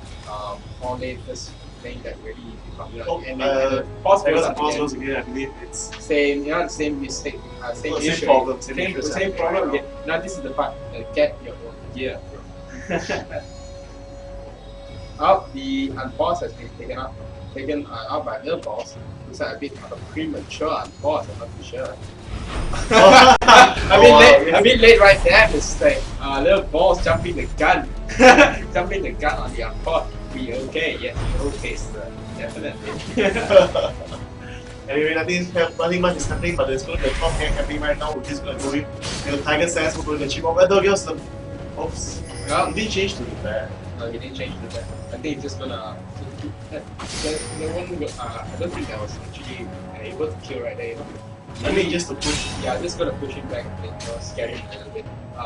They don't have that extra damage. He doesn't have that damage strength in the game. You have a lot of your spear hits So right now, the top is just farming. Lily is pushing a bit faster than she should, but Doctor is actually going to try to try and get bottom right now. Bottom, are they going to cross the wards? Looks like the ward's going to spot Nocturne right there. Everyone's just going to push back. The Nocturne not being able to block the missing shot to the missing shot counter again, almost hitting Nocturne right there. Nocturne do not know that there's actually a ward right there. Missing shot again. You can't go back! What you gonna do? I think he's going to go for goals right now, yes. So right now everything is going on slowly, and right now Ash has 23 creep CS and Ezra has 24. It's quite balanced at the bottom lane right now. Everyone's just doing the best farming and poking each other as much as they can. Both Lulu. Sounds good, bro. Poking each other. Both Lulu and Janna have no way of sustaining in terms of heal, but they both have very strong shields. So we're just going to see who can deal the more damage, more CC in order to do the best Haras. Right now, as you can see, Ezreal is getting more damage on the Ash right now. But Janna is taking a few hits as well. It's almost the same, just a switch of roles. And right now, Nadir going for the counter jungle immediately. So far only using 2 pots, hasn't went back to base right back. Right now, I'm going to try and see whether there's a chance to gank mid. Nope, just going to go even more towards the bottom lane, going to try some for Morgana is going to move towards the bottom lane as well. Looks like they're trying to go up again on the bottom lane side. Nocturne now moving, putting a wall under the rim, now going to get a enemy base. This is going to go on the enemy wave, take the smite right there. And the arrow, the eagle, the ice eagle is going to spot Morgana and Nadir right there. Not too much of a successful game. Very good play by both teams. Very strong. We can expect a very strong. And I see Nocturne step on the trap. Yeah, Nocturne's going to step on the trap. He did step on the trap. Right there, Nidalee's going to get caught. That's going to get caught. Goes and Nidalee's going to flash over. Yes, and Nocturne flash is going to get killed. There goes the Nocturne. Good job. Done by Nocturne, very well done by Shen. They know they're going to flash right there. The trap not really properly placed onto the left-right side. Could have been done better right there. But it was actually also Nocturne's knowledge that the trap usually is placed in the middle side. So he walked to the right side, more to the right side. No, it's actually placed more to the left side. So it actually will pick off the person coming from the river rather than coming from the friendly jungle. And so right now, there goes first blood, a slight goal advantage for the extra 4 blood goal, and Nocturne now still is great. most probably going to get to 5. Oh, no, still 5, getting 6. Mo going to jump on the bottom so soon. I believe he's going to show his presence, push people back. Right now, RV is 6, and Morgana went back to buy some wards for the Doran Ring. Oh, going for early Sorcerer Shields instead of another Doran Ring. Going to go for more penetration instead of more ability power. I knew you would say that. But anyway, so right now Nidali is lying at top. Max is maxing the hero first. Traps level 1, spear level 1, and soon to level 6. As the Chalice going, most probably he's going to fight with the sustain of Shen at top lane. Not going to lose to the top, but needs to be more careful of this gang. He's relying very much on the traps, not going to plant the ward yet, just putting the traps all over the place. I guess Shen is just going to walk through every single one of them right now. And I don't know, there goes the other one. And right now the blue is up on both sides, I believe, yes, and I think Nocta is going to take the blue and not going to give it to RV. That has been PSS style of playing so far. Like the jungle takes the second blue as well. And right now for Morgana, she's going to take the blue for Udyr. And most probably for Morgana, the blue is actually very good, very essential. It allows her to push the lane very quickly and have no forwards with any mana issue while doing it. And at the same time, deny RV some CS and some creeps to get hit by the tower. And right now at bottom, they're being TSS being pushed back. The signals are going off. It's asking them to be careful for potential gang. I'm not so sure. But right now, Udyr is just farming the jungle, taking his time. I think he has max. Oh, he has his maxing the Tiger stance first. Level 1 on total stance, level 1 on band stance. Going to do massive damage. Oh, but it goes for a Heart of Gold first. I think going to play more safe instead of going for directly the 3 Doran Blaze that normally I see him go. I mean, as in safe in terms of like, to get the extra GP5 when you travel and to get the money for the wards at the same time. Safe in terms of like, not in terms of the damage or the health, but in terms of the ability of making the wards for your team and protecting your own damage. Right now it's going for the grid, using up all his mana and Nidali pushing Tofu Boy back. Just notice Tofu Boy. Oh, there goes the pounce. Oh, he's the creep instead. And right now just so far I've heard, I'm not sure which team in North America actually praises Stanley's Nidali as a very good top Nidali. Yes. He actually has his praise. He has the prestige. Yes, the prestige for management. Oh, then the gang goes down the middle. Morgana shield is not able to keep her alive. The fear goes off. The fear doesn't go off. Morgana flashes very time, nice flash away and by the Flying Stars Ari. I guess true damage takes off the fear on Morgana. Very nice flash away by Ari. Not denying the second proc off her ulti, then moving back into her ulti, getting the kill of Morgana right there, getting 3 kills. And they're going to take down the tower right now. I don't think so. Yeah, no, they're gonna definitely not take that tower. They have the ability, but I don't think they want to. It's not even at all. It looks like nearly it's having its Shen on the top lane. The Shen with his giant belt is doing massive damage for his key strike, doing an extra 110 damage right now with just the key strike. So there he goes again, the extra damage, slowly poking staying down, staying as a pounce away and slowly going out to sustain right now. And now TPA instead is one that's being pushed back. I believe they were afraid of Ezreal's ganking when we reached 6, so they fall back a bit, but right now they know that Doctor no longer has the level 6, they're going to push down a bit, be more aggressive. I think they're going to go back for the buy. Yes, there it goes. L4, together with EP Local. So right now, it's a 2-4-0, and right now the lead is with Team Singapore Sentinel. So far, everything seems to be going on the favor of TSS. So what do you think about this team?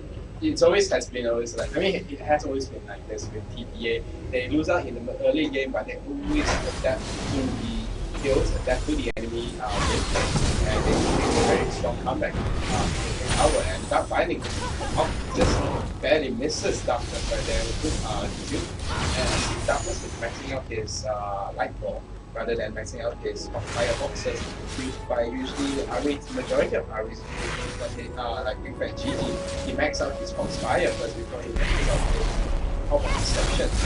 But actually, if I'm not wrong from the information I got, actually for all the screens we have against Taiwan, for most of the regions, they actually have less than 4 deaths. Right. Entirely. Yeah, but I believe now, especially since there's a lot of damage taken down by Crafter. Half HP right there with the Dark Binding and the pool on. Yeah, but just to say, but actually I believe that everyone's been getting more accustomed to the play style of Taipei Assassins, especially after all the screams, so that's why. And the arrow goes out. The arrows go down. Face arrow there by Shen. Shen teleported down. Wow, just to get assist goal. As an insurance, the assist goal as well. Very well played right there. The arrow, it's like wow, it actually hit Dragon as well. Yes, and Dragon's gonna go down to Taipei and Taipei PSS right there. The thing was gonna go down right there. And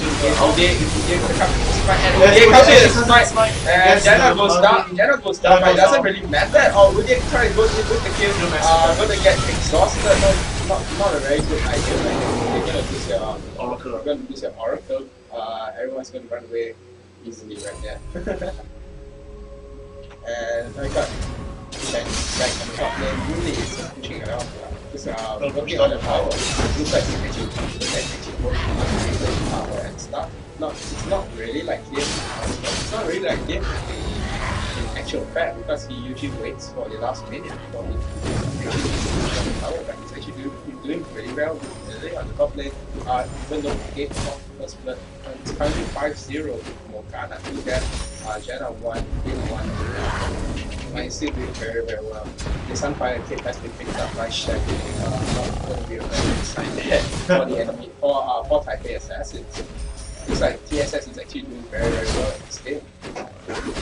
Yes, but as you have seen, even though it's a 5-0 difference, the goal difference is still very. It is seemingly like what's happening with Red Army right now, as you can see from the scores. Yes, and the taunt barely misses. Barely misses Lily right there. This guy is only just like 1 meter just dashing by your face, and I see you. And let's look at Ezra right there. He has picked up the shield, he has picked up the page. He's probably going to offer a Triforce early game. And we have Lily now moving on to the mid lane. Morgana now picking up another runs break. Going to pump up the push right now. Can't be hit on the mid. Lily out of the section, almost getting the double prop. Then getting another bot, getting another Oracle. Now pumping up his runs play. Going to get another runs play right there. Morgana getting the third Oracle. I don't need you. I'm going to get my own blue. I'm not Ari. And Ari looks like it's going to build into a Raleigh Crystal Scepter, and the early start going to be quite tanky right there. Nelena is going to go back on the top lane. Looks like Nelly has got the break herself. Going to be doing a bunch of damage. And then Shen, she has the coming advantage right now compared to Shen. Because Shen is like, his tower is down. They have the tower advantage. The goal advantage is actually catching up really fast. This is exactly what usually happens to Taipei Assassins. They lose out in the early game, but they adapt to the gameplay, and they win. Yes, and I really want to see this happen. Not to say that TSS is a weak team or whatnot, but I mean they are both strong things. But anything can work out to anyone's favor. Yes. It depends on how the type of the game goes. Because arrow again, and this time Morgana is like hey. No.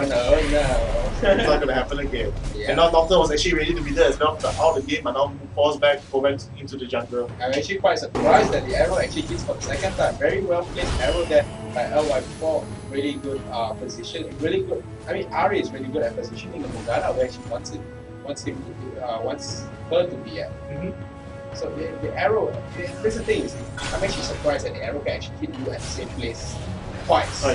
The same place twice, and it's the same pattern of movement. Yeah. Yes, or maybe they're found out the habit of always in mid lane. Yeah. It's definitely gonna stand somewhere there, and the arrow will just No, the arrow is angled really well, so it will hit this angle. So nonetheless, anyway, if you're above this line, you're gonna get hit nonetheless, unless you're willing to take a charm in the face. He's already being very bold, actually pushing up very quickly. Yes, really not pushing into the tower Shen.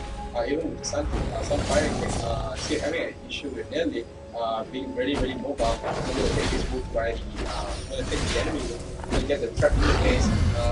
And say, I know where you're coming from. So I'm going to run away. right now, Ujir goes in as well. Oh, he's just going to check for a wall at the blue, and he sees no wall, it's just going to fall back.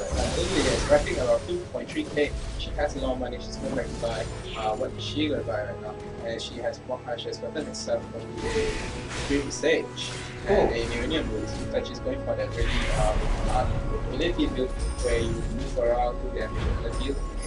Yes, and Morgana going for the early Abyssal Scepter. Yes, I see the the build. I see the actual strategy in the item build is, you know, majority of the time when you are actually winning in the early game. True. You always do tanking, and they will build something to counter you. And that is things like, you know, Abyssal Scepter. So are you saying they're giving up some parts of the early game just to see what you're going to build and okay, this is how it's going to be? No, I don't think so. I do not think so, but I think it's like a counter build that you're actually using. You're actually using Stan is doing very well against Shen. Even though Shen uses some fight in the future, and in the future as well, he's doing so well.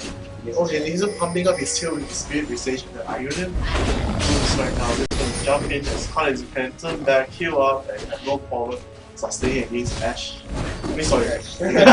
Against Shen's damage and Morpher Big, his own sustain as well. Having your own heavy sustain for himself. It seems like the Chalice of Harmony seems to be a favorite item for these few matches. As you have seen. Oh, the Ash arrow hits! Yes, but not going to do anything. Udi is going to be there right there. They actually, I'm not too sure whether they actually noticed Udi there, so they couldn't rush Shen to teleport right now. Actually teleport down very easy. Very good idea. The arrow is down. That's the key right now. The arrow is down. The only thing they can do is actually move the game. Smite made by Literally is going in. No one seems to do it. The push out herself and walks out. And Lily, that was a good choice, but Lily is about to go down. In fact, it's up. The kill barely keeps her alive. Shen is just going to work onto Morgana. It looks like EPA is having the advantage right here. Shen's being caught out of position.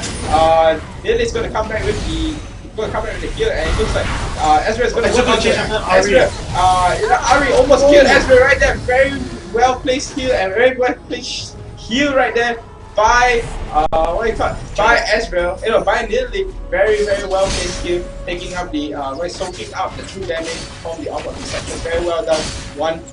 Kneel for 3. Very well done by TPA. This is exactly the thing I'm talking about. They know what they actually know what they need to build. They don't, the item build may seem very weird, but working. Yes, it's exactly what they need. Yeah, it's exactly what they need. It works for them so well, really well, and it's good. Just a side note, what do you think about the Doran Blade and Doran Ring stuff? Actually, I have no idea what it's going to be. They're going to reduce the count by 8 to 80 instead of 100. 8 to 80, I think it's not too bad, because the fact that you can actually stack around practice the bottom lane and the top lane. Where the point where you stack to the rush is tough to anybody. It's going to be really tough to kill someone who can actually stack up 2 Dorans compared to someone who has stacked no Dorans at all. But I believe they're going to nerf the price as well. They're going to lower the price. No, they're going to lower the price. They're just going to nerf the item overall. Unless I remember that wrong. And now Stanley just as a Koga bouncing around the map. Koga. It was just to throw you and you actually noticed that was before. It's not sure serial because that yes, says the guy. Yes. So, where's the banana? Doesn't really matter. English is not much. Okay. Anyway, right now, as you can see, they're going to go and try to catch Ari in mid right now. Oh, never mind. I don't think they're going to bother to catch Ari because she has the ulti. She's going to escape from any of them. She's going to escape from any of them. It's true, but still, I mean to push her back, give her some aid. Fighting, steering, healing. Oh, that heal, so much heal right now. And right now, I'm bottomly doing a very solid job. And Ezreal with 188 CS against 184, about the same. However, Ezreal has 2 kills and 1 assist. And the goal advantage has been given back to PDA. After the Dragon and as well as the 3 kills. So now, Ezreal opting for the Blood Cluster with Machine and Phage. Actually, I think will do more damage output than Ash. Triforce first. That's exactly what he needs. Mate, not Triforce first. But he don't need Triforce first, I understand that. I mean, he got the early Phage to sustain as well as the slow, which is very good for Ezreal's poke. So he can catch up and Machine for the extra damage. And that has nothing to do with me, because I know I was just playing a game for fun. It was an AI game, just simply buying stuff, so I can hope you forget that since this is not. Why did you buy 5 Robux then? Because I'm not Shen. Anyway, so right now. And we have the Windsor Rage Blade picked up by Lily. This is actually a very old build from the previous Lily, when she builds off a Windsor Rage Blade. Very strong, giving her the extra AP, giving her the extra attack speed, attack damage. It's actually a very old build. Not too sure actually anyone builds it, but it's quite my surprise that actually builds Windsor Rage Blade. I still build Windsor Rage Blade, but I don't see anyone else doing the same. I mean, I think maybe he's going for more aggressive build. I suppose since now they know that he's more AD with Thorax, and now Shen has picked up more of the armor, but now going to Wizard now, so he wants to make Shen indecisive of what he's going to do. Because I mean, for Nidalee, it's just back up the whole You may not be able to, at the flash jump away, you're not going to be able to catch up now, but you're not going to catch it. It's almost actually impossible. Yeah, with the 25% cooldown as well from 3 Visage and Iron Wings. Exactly. Oh, this will go back. Hope you. Good Nocturne. And it's clear value, this is right there. Shen, you're going to look near Shen, Shen's going to back away and try back. But Nocturne has already played there by nearly very quickly. He has the back, he has more damage, and let's check on Uday now with the Spirit to stay. And the one Dora play, probably going to get the so he gets another Dora play. Seem to be opting for more tanky build for the jungler and top lane lately. I mean, more sustained, not really tanky, in the sense of negating most of the damage from the AP instead of the AD early, because normally AD early lets you farm very well. So you really can't do that. Facing Lily, this weird item build, strong, very strong. Very strong. It's time to go home and try it later. No, it's okay. failed. Okay, I keep my distance. Anyway, right now, for the bot lane, I believe, Ezreal is going for last whistle first. Not going to offer the Triforce at all. That's the actually is a good idea, especially with Shen picked up Sapphire picked up. Yes, and I know Ezreal is the type of guy which relies a lot on his Mystic Shot, and his Mystic Shot does a lot of damage. You're not sure it's going to get caught, the line goes up, stun or this will come up as the slow Morgana by points off the lane and dark shield for Morgana protects Udyr, and they're going to go for the dragon right now. I don't know whether you should call that taunt up lane, dash up the lane. I mean, nothing is nothing, I guess.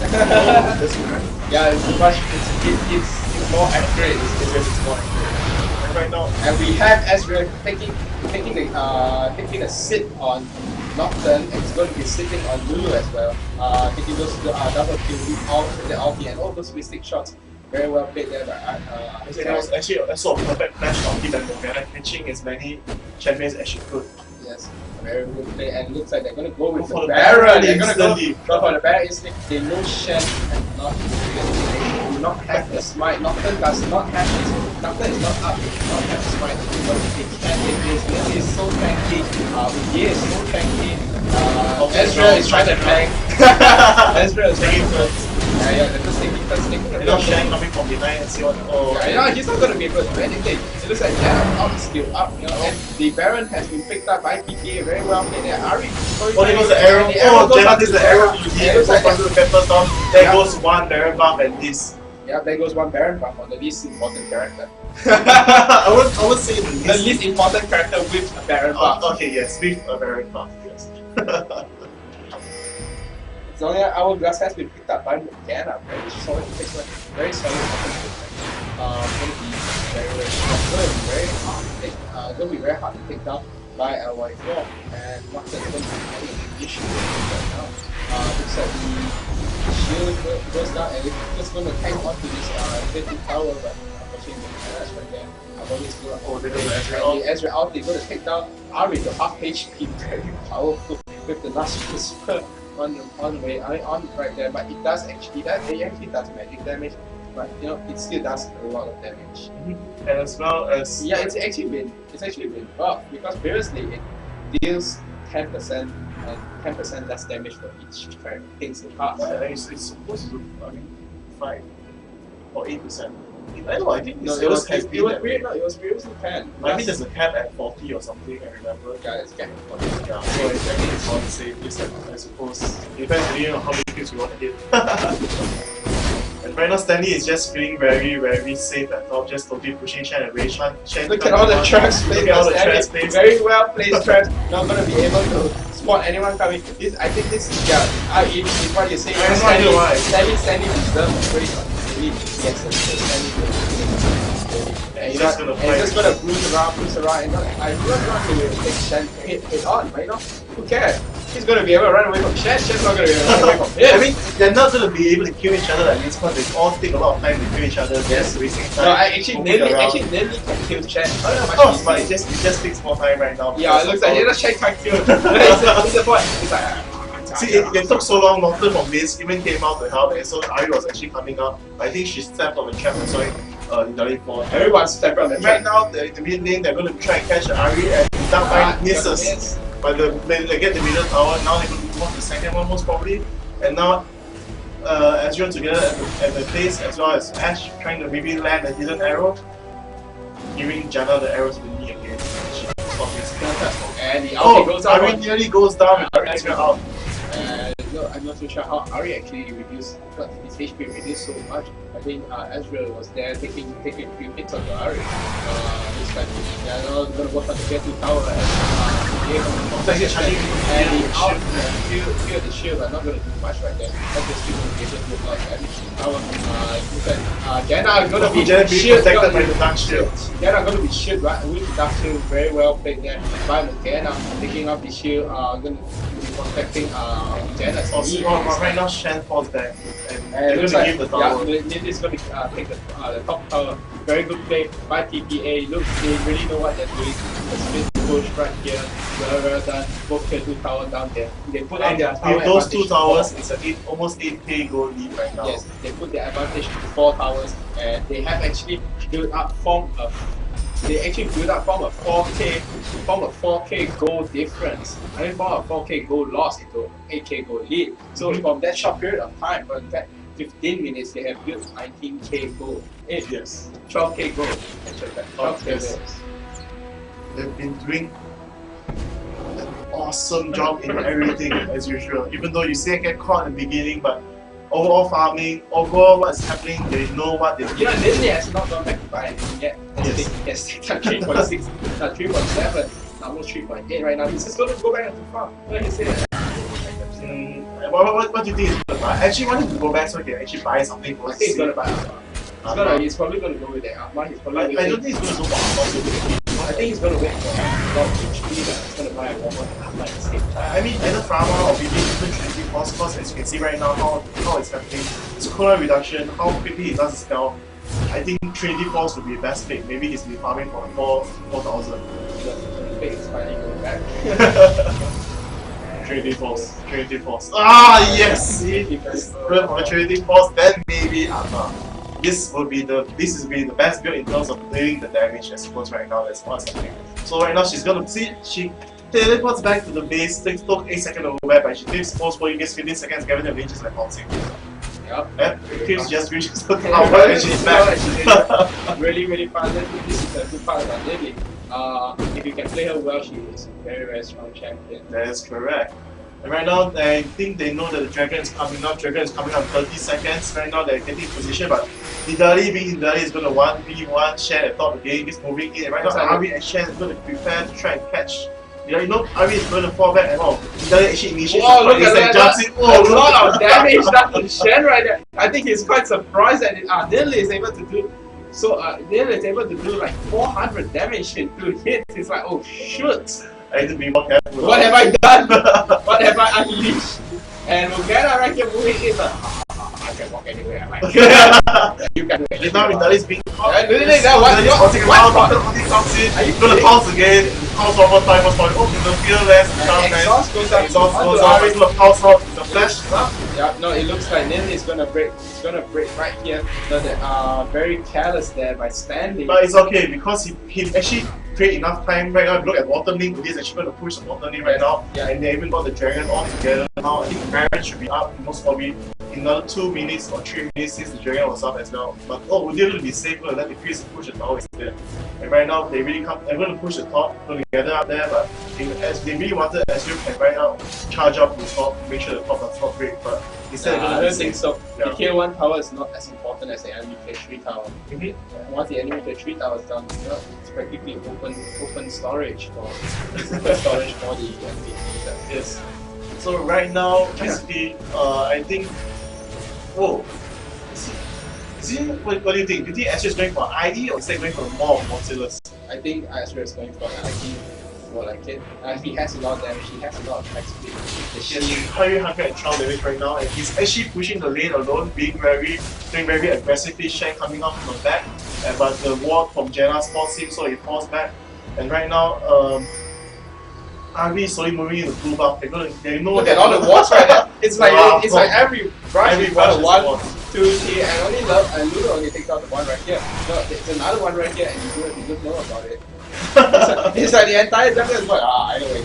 Yes, see the Baron is out, and right now with the timing, right now, this is TSS chance to actually make a stand, get the Baron, kill them, score the ace, end the game, or TPA is just gonna totally trash them at the Baron. Or not even at the Baron. It's gonna be hard because you're gonna move into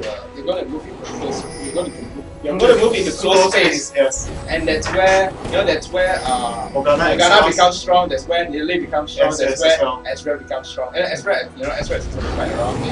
I mean, Ezreal is strong in terms of his skill shots are gonna hit very easily, and he's gonna. And look at all the walls. 1, 2, 3, 4, 5. You know, they're probably gonna play another one right here. Look at all the walls right there. Right, the Pokemon gonna take her down with the. Oh, there goes the. Oh, Ezreal does not use the out. Is she gonna fall down? She's gonna fall. There's the out. Nope, decide not to go, but Nidali is being chasing. Doctor right now, he's gonna pounce if he sees the. Oh, never mind. If he sees Lulu, and look, and then oh, it takes the arrow to hit and post. Oh, look at that! He took Nocturne down. At the same time, Shen had him haunted. And then it's gonna work out to LY4. No problem, it's gonna pounce. No problem. LY4 back here. Oh, there goes the cure for the guys. That's gonna be the entire chasing. Bro, run this way. Yes, run this way. Not that way. The light goes down, the sun goes down, and everything is going down to Tiger's ass, and it goes ignite. And there goes the ace. And as well as the Baron all together, all in one. It was 1 for 5. Ezreal totally doing tons of damage, even though Nocturne was shielded by Shen. He broke through the shield, poked almost all the broke through the shield, went through the top and killed Nocturne. And at the same time, Ashe and Shen was hitting him. Oh, that's just tons of damage. Yeah, and we have the. Oh, they were not being patient delivering for Ezreal to realize. There's only about 7 more seconds. They could have just waited for him. And look at the C. We are looking at the CS. Morgana on 340, Ezreal on 306, Lily on 299. Yes, right now Morgana building up the Bravo. Deathcat right now doing massive damage to Zonya. Deathcat, a business after a deadly combination.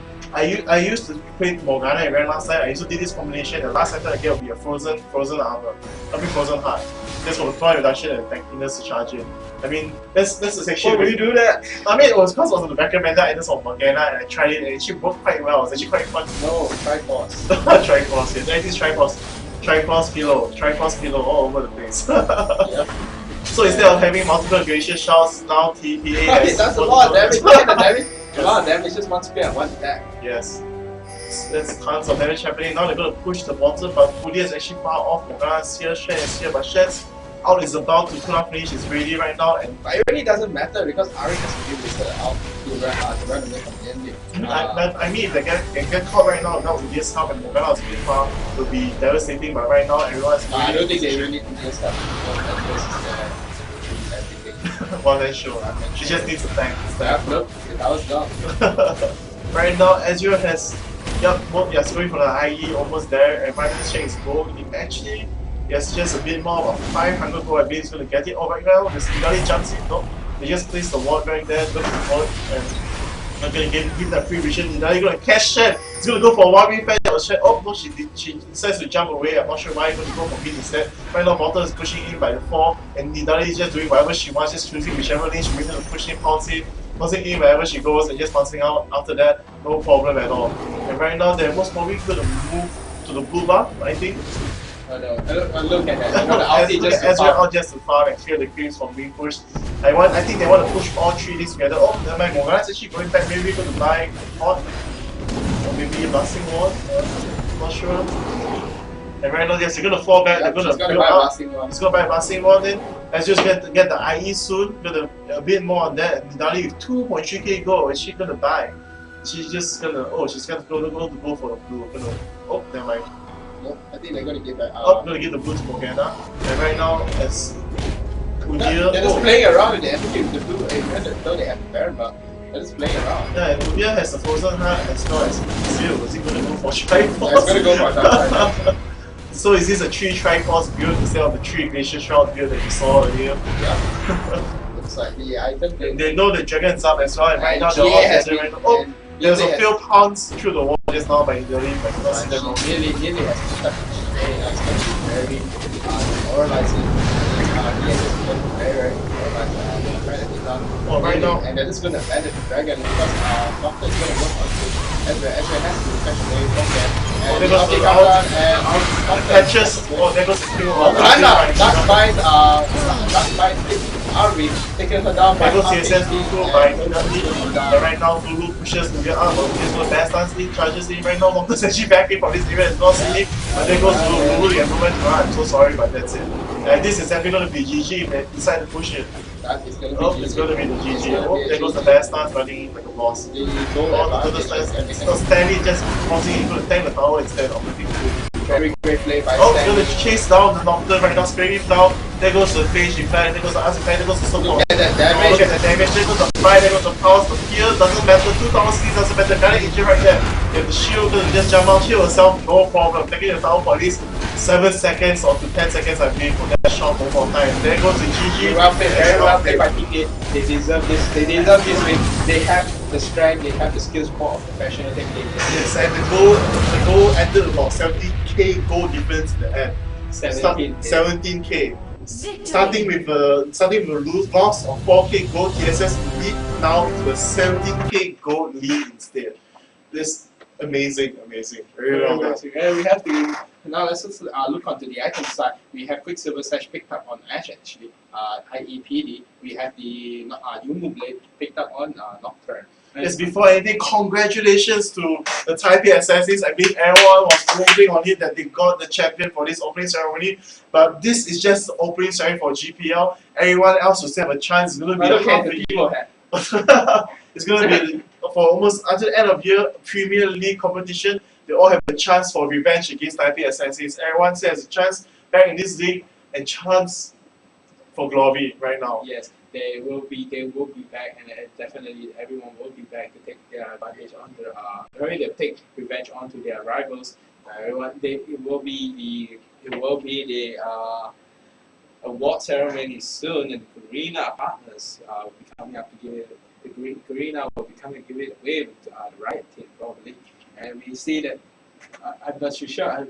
I'm not too sure whether there's anything left to comment on this part. You guys are just overall against Sim and Sidon Jokers for this game, TBA again, seemingly in a disadvantage, totally overturned the tables in just one team fight. Yes, again, very great play by TBA. I'm very impressed. Very impressed. Yes. And right now, everyone have seen what they wanted to see. I believe. The rest waiting for ceremony going on right now. You're gonna mute the mic as the award ceremony is going to go on.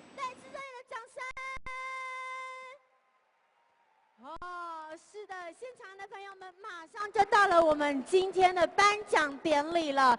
那么呢，今天呢，我们要先请这个我们这一次的大家长，就是我们Garena超级联赛的这个 Ready 上台帮大家颁发今天我们的3个冠军、亚军、季军的奖项。耶，好。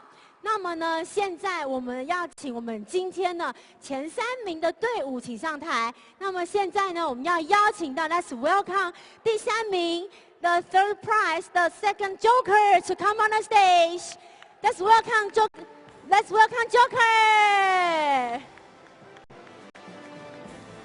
是的，我们第3名 Joker 队伍欢迎请上台。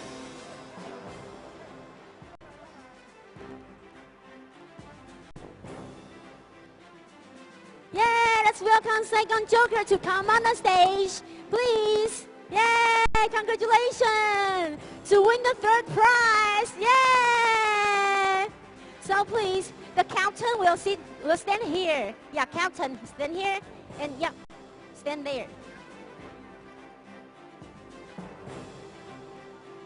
好的，那么接下来我们要欢迎我们第2名的队伍，就是我们的。新加坡的 Sentinel, let's welcome the Singapore Sentinel. Yeah, congratulations to get the second prize here. Woohoo! Yeah, congratulations. So please stand here. The captain will stand here. Yeah, here. 那么现在呢，就让我们来邀请到我们第1名的 Champion。那我们邀请到第1名的队伍台北暗杀星 Assassin， 呜呼！掌声欢迎！耶！恭喜 ，Congratulations！ 恭喜我们台北的暗杀星，来这边请我们队长请站到第1名的这个上面好吗？好的，那接下来呢，我们要请 Ready 帮我们颁发这一个我们的奖金要颁发了。那我们现在呢，我们请奖金，我们要先颁发第3名的奖金。Now we are going to give the award of the $1,000 USD dollar. Woohoo! 恭喜 ，Congratulations！ 耶！欢迎，恭喜！好的，那接下来呢，我们要颁发第2名。We are going to give the second prize, and award is 来我们的这个 USD $2,000。耶！哇 ，Congratulations！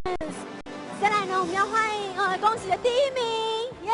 第1名呢，我们得到的是我们的美金3000元 ，USD $3,000 dollar。呜呼！好，接下来呢，由我们要再请 Randy 帮我们颁发我们这个 Racer 要送的这个赠品哦。来，我们要送给我们的这以上的队伍们，那请队员帮忙拿好吗？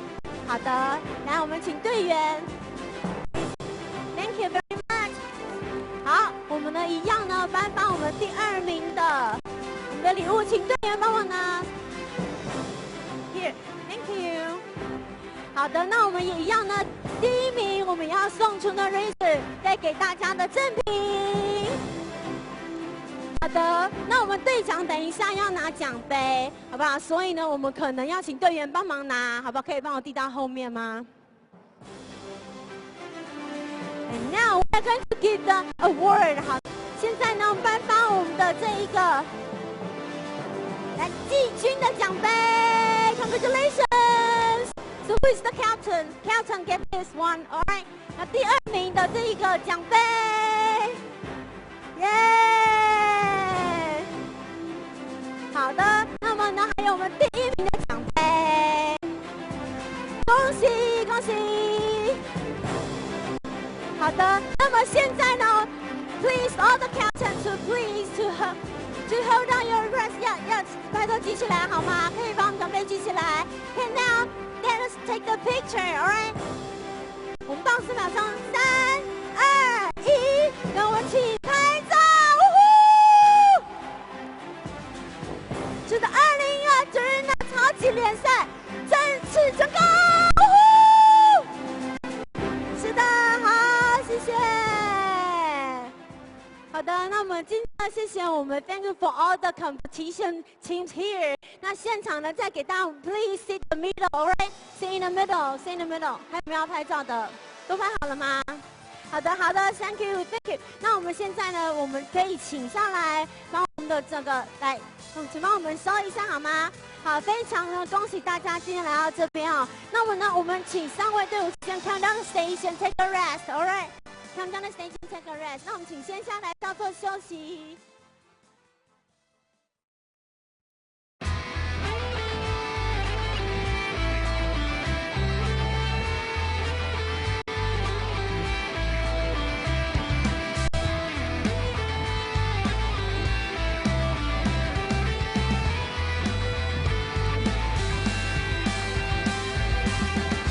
战火在刹那瞬间点燃，胜利在来回之间翻转，掠夺更多领土，运用战术，就算时间倒数还未结束，大局在生门，眼神以待，气息在荒野，冤家路窄，杀出一条血路，振奋队伍，赢得每一次胜负。联盟英雄被召唤，突破敌人的阻碍，平手为我之中扩大地盘，声动气息的攻占，生出规模的扰乱，就在转眼之间领先比赛。And that is the end of the event. Congratulations to TPA and to TSS, and TSS and to Saigon Jokers. And also the other teams who came, yes, portray their skill, bring their effort. Yes, play harder, play true, and get next time gotta play safe. Wow, what a true statement. All right, and you know what? We are signing off right here. I'm Nick. I'm Mijam Teddy Tivers. And this is it. About Garena Premier League opening. We'll see you there at Garena Premier League. Yes, we're off it now. I thought you want to see our hands face.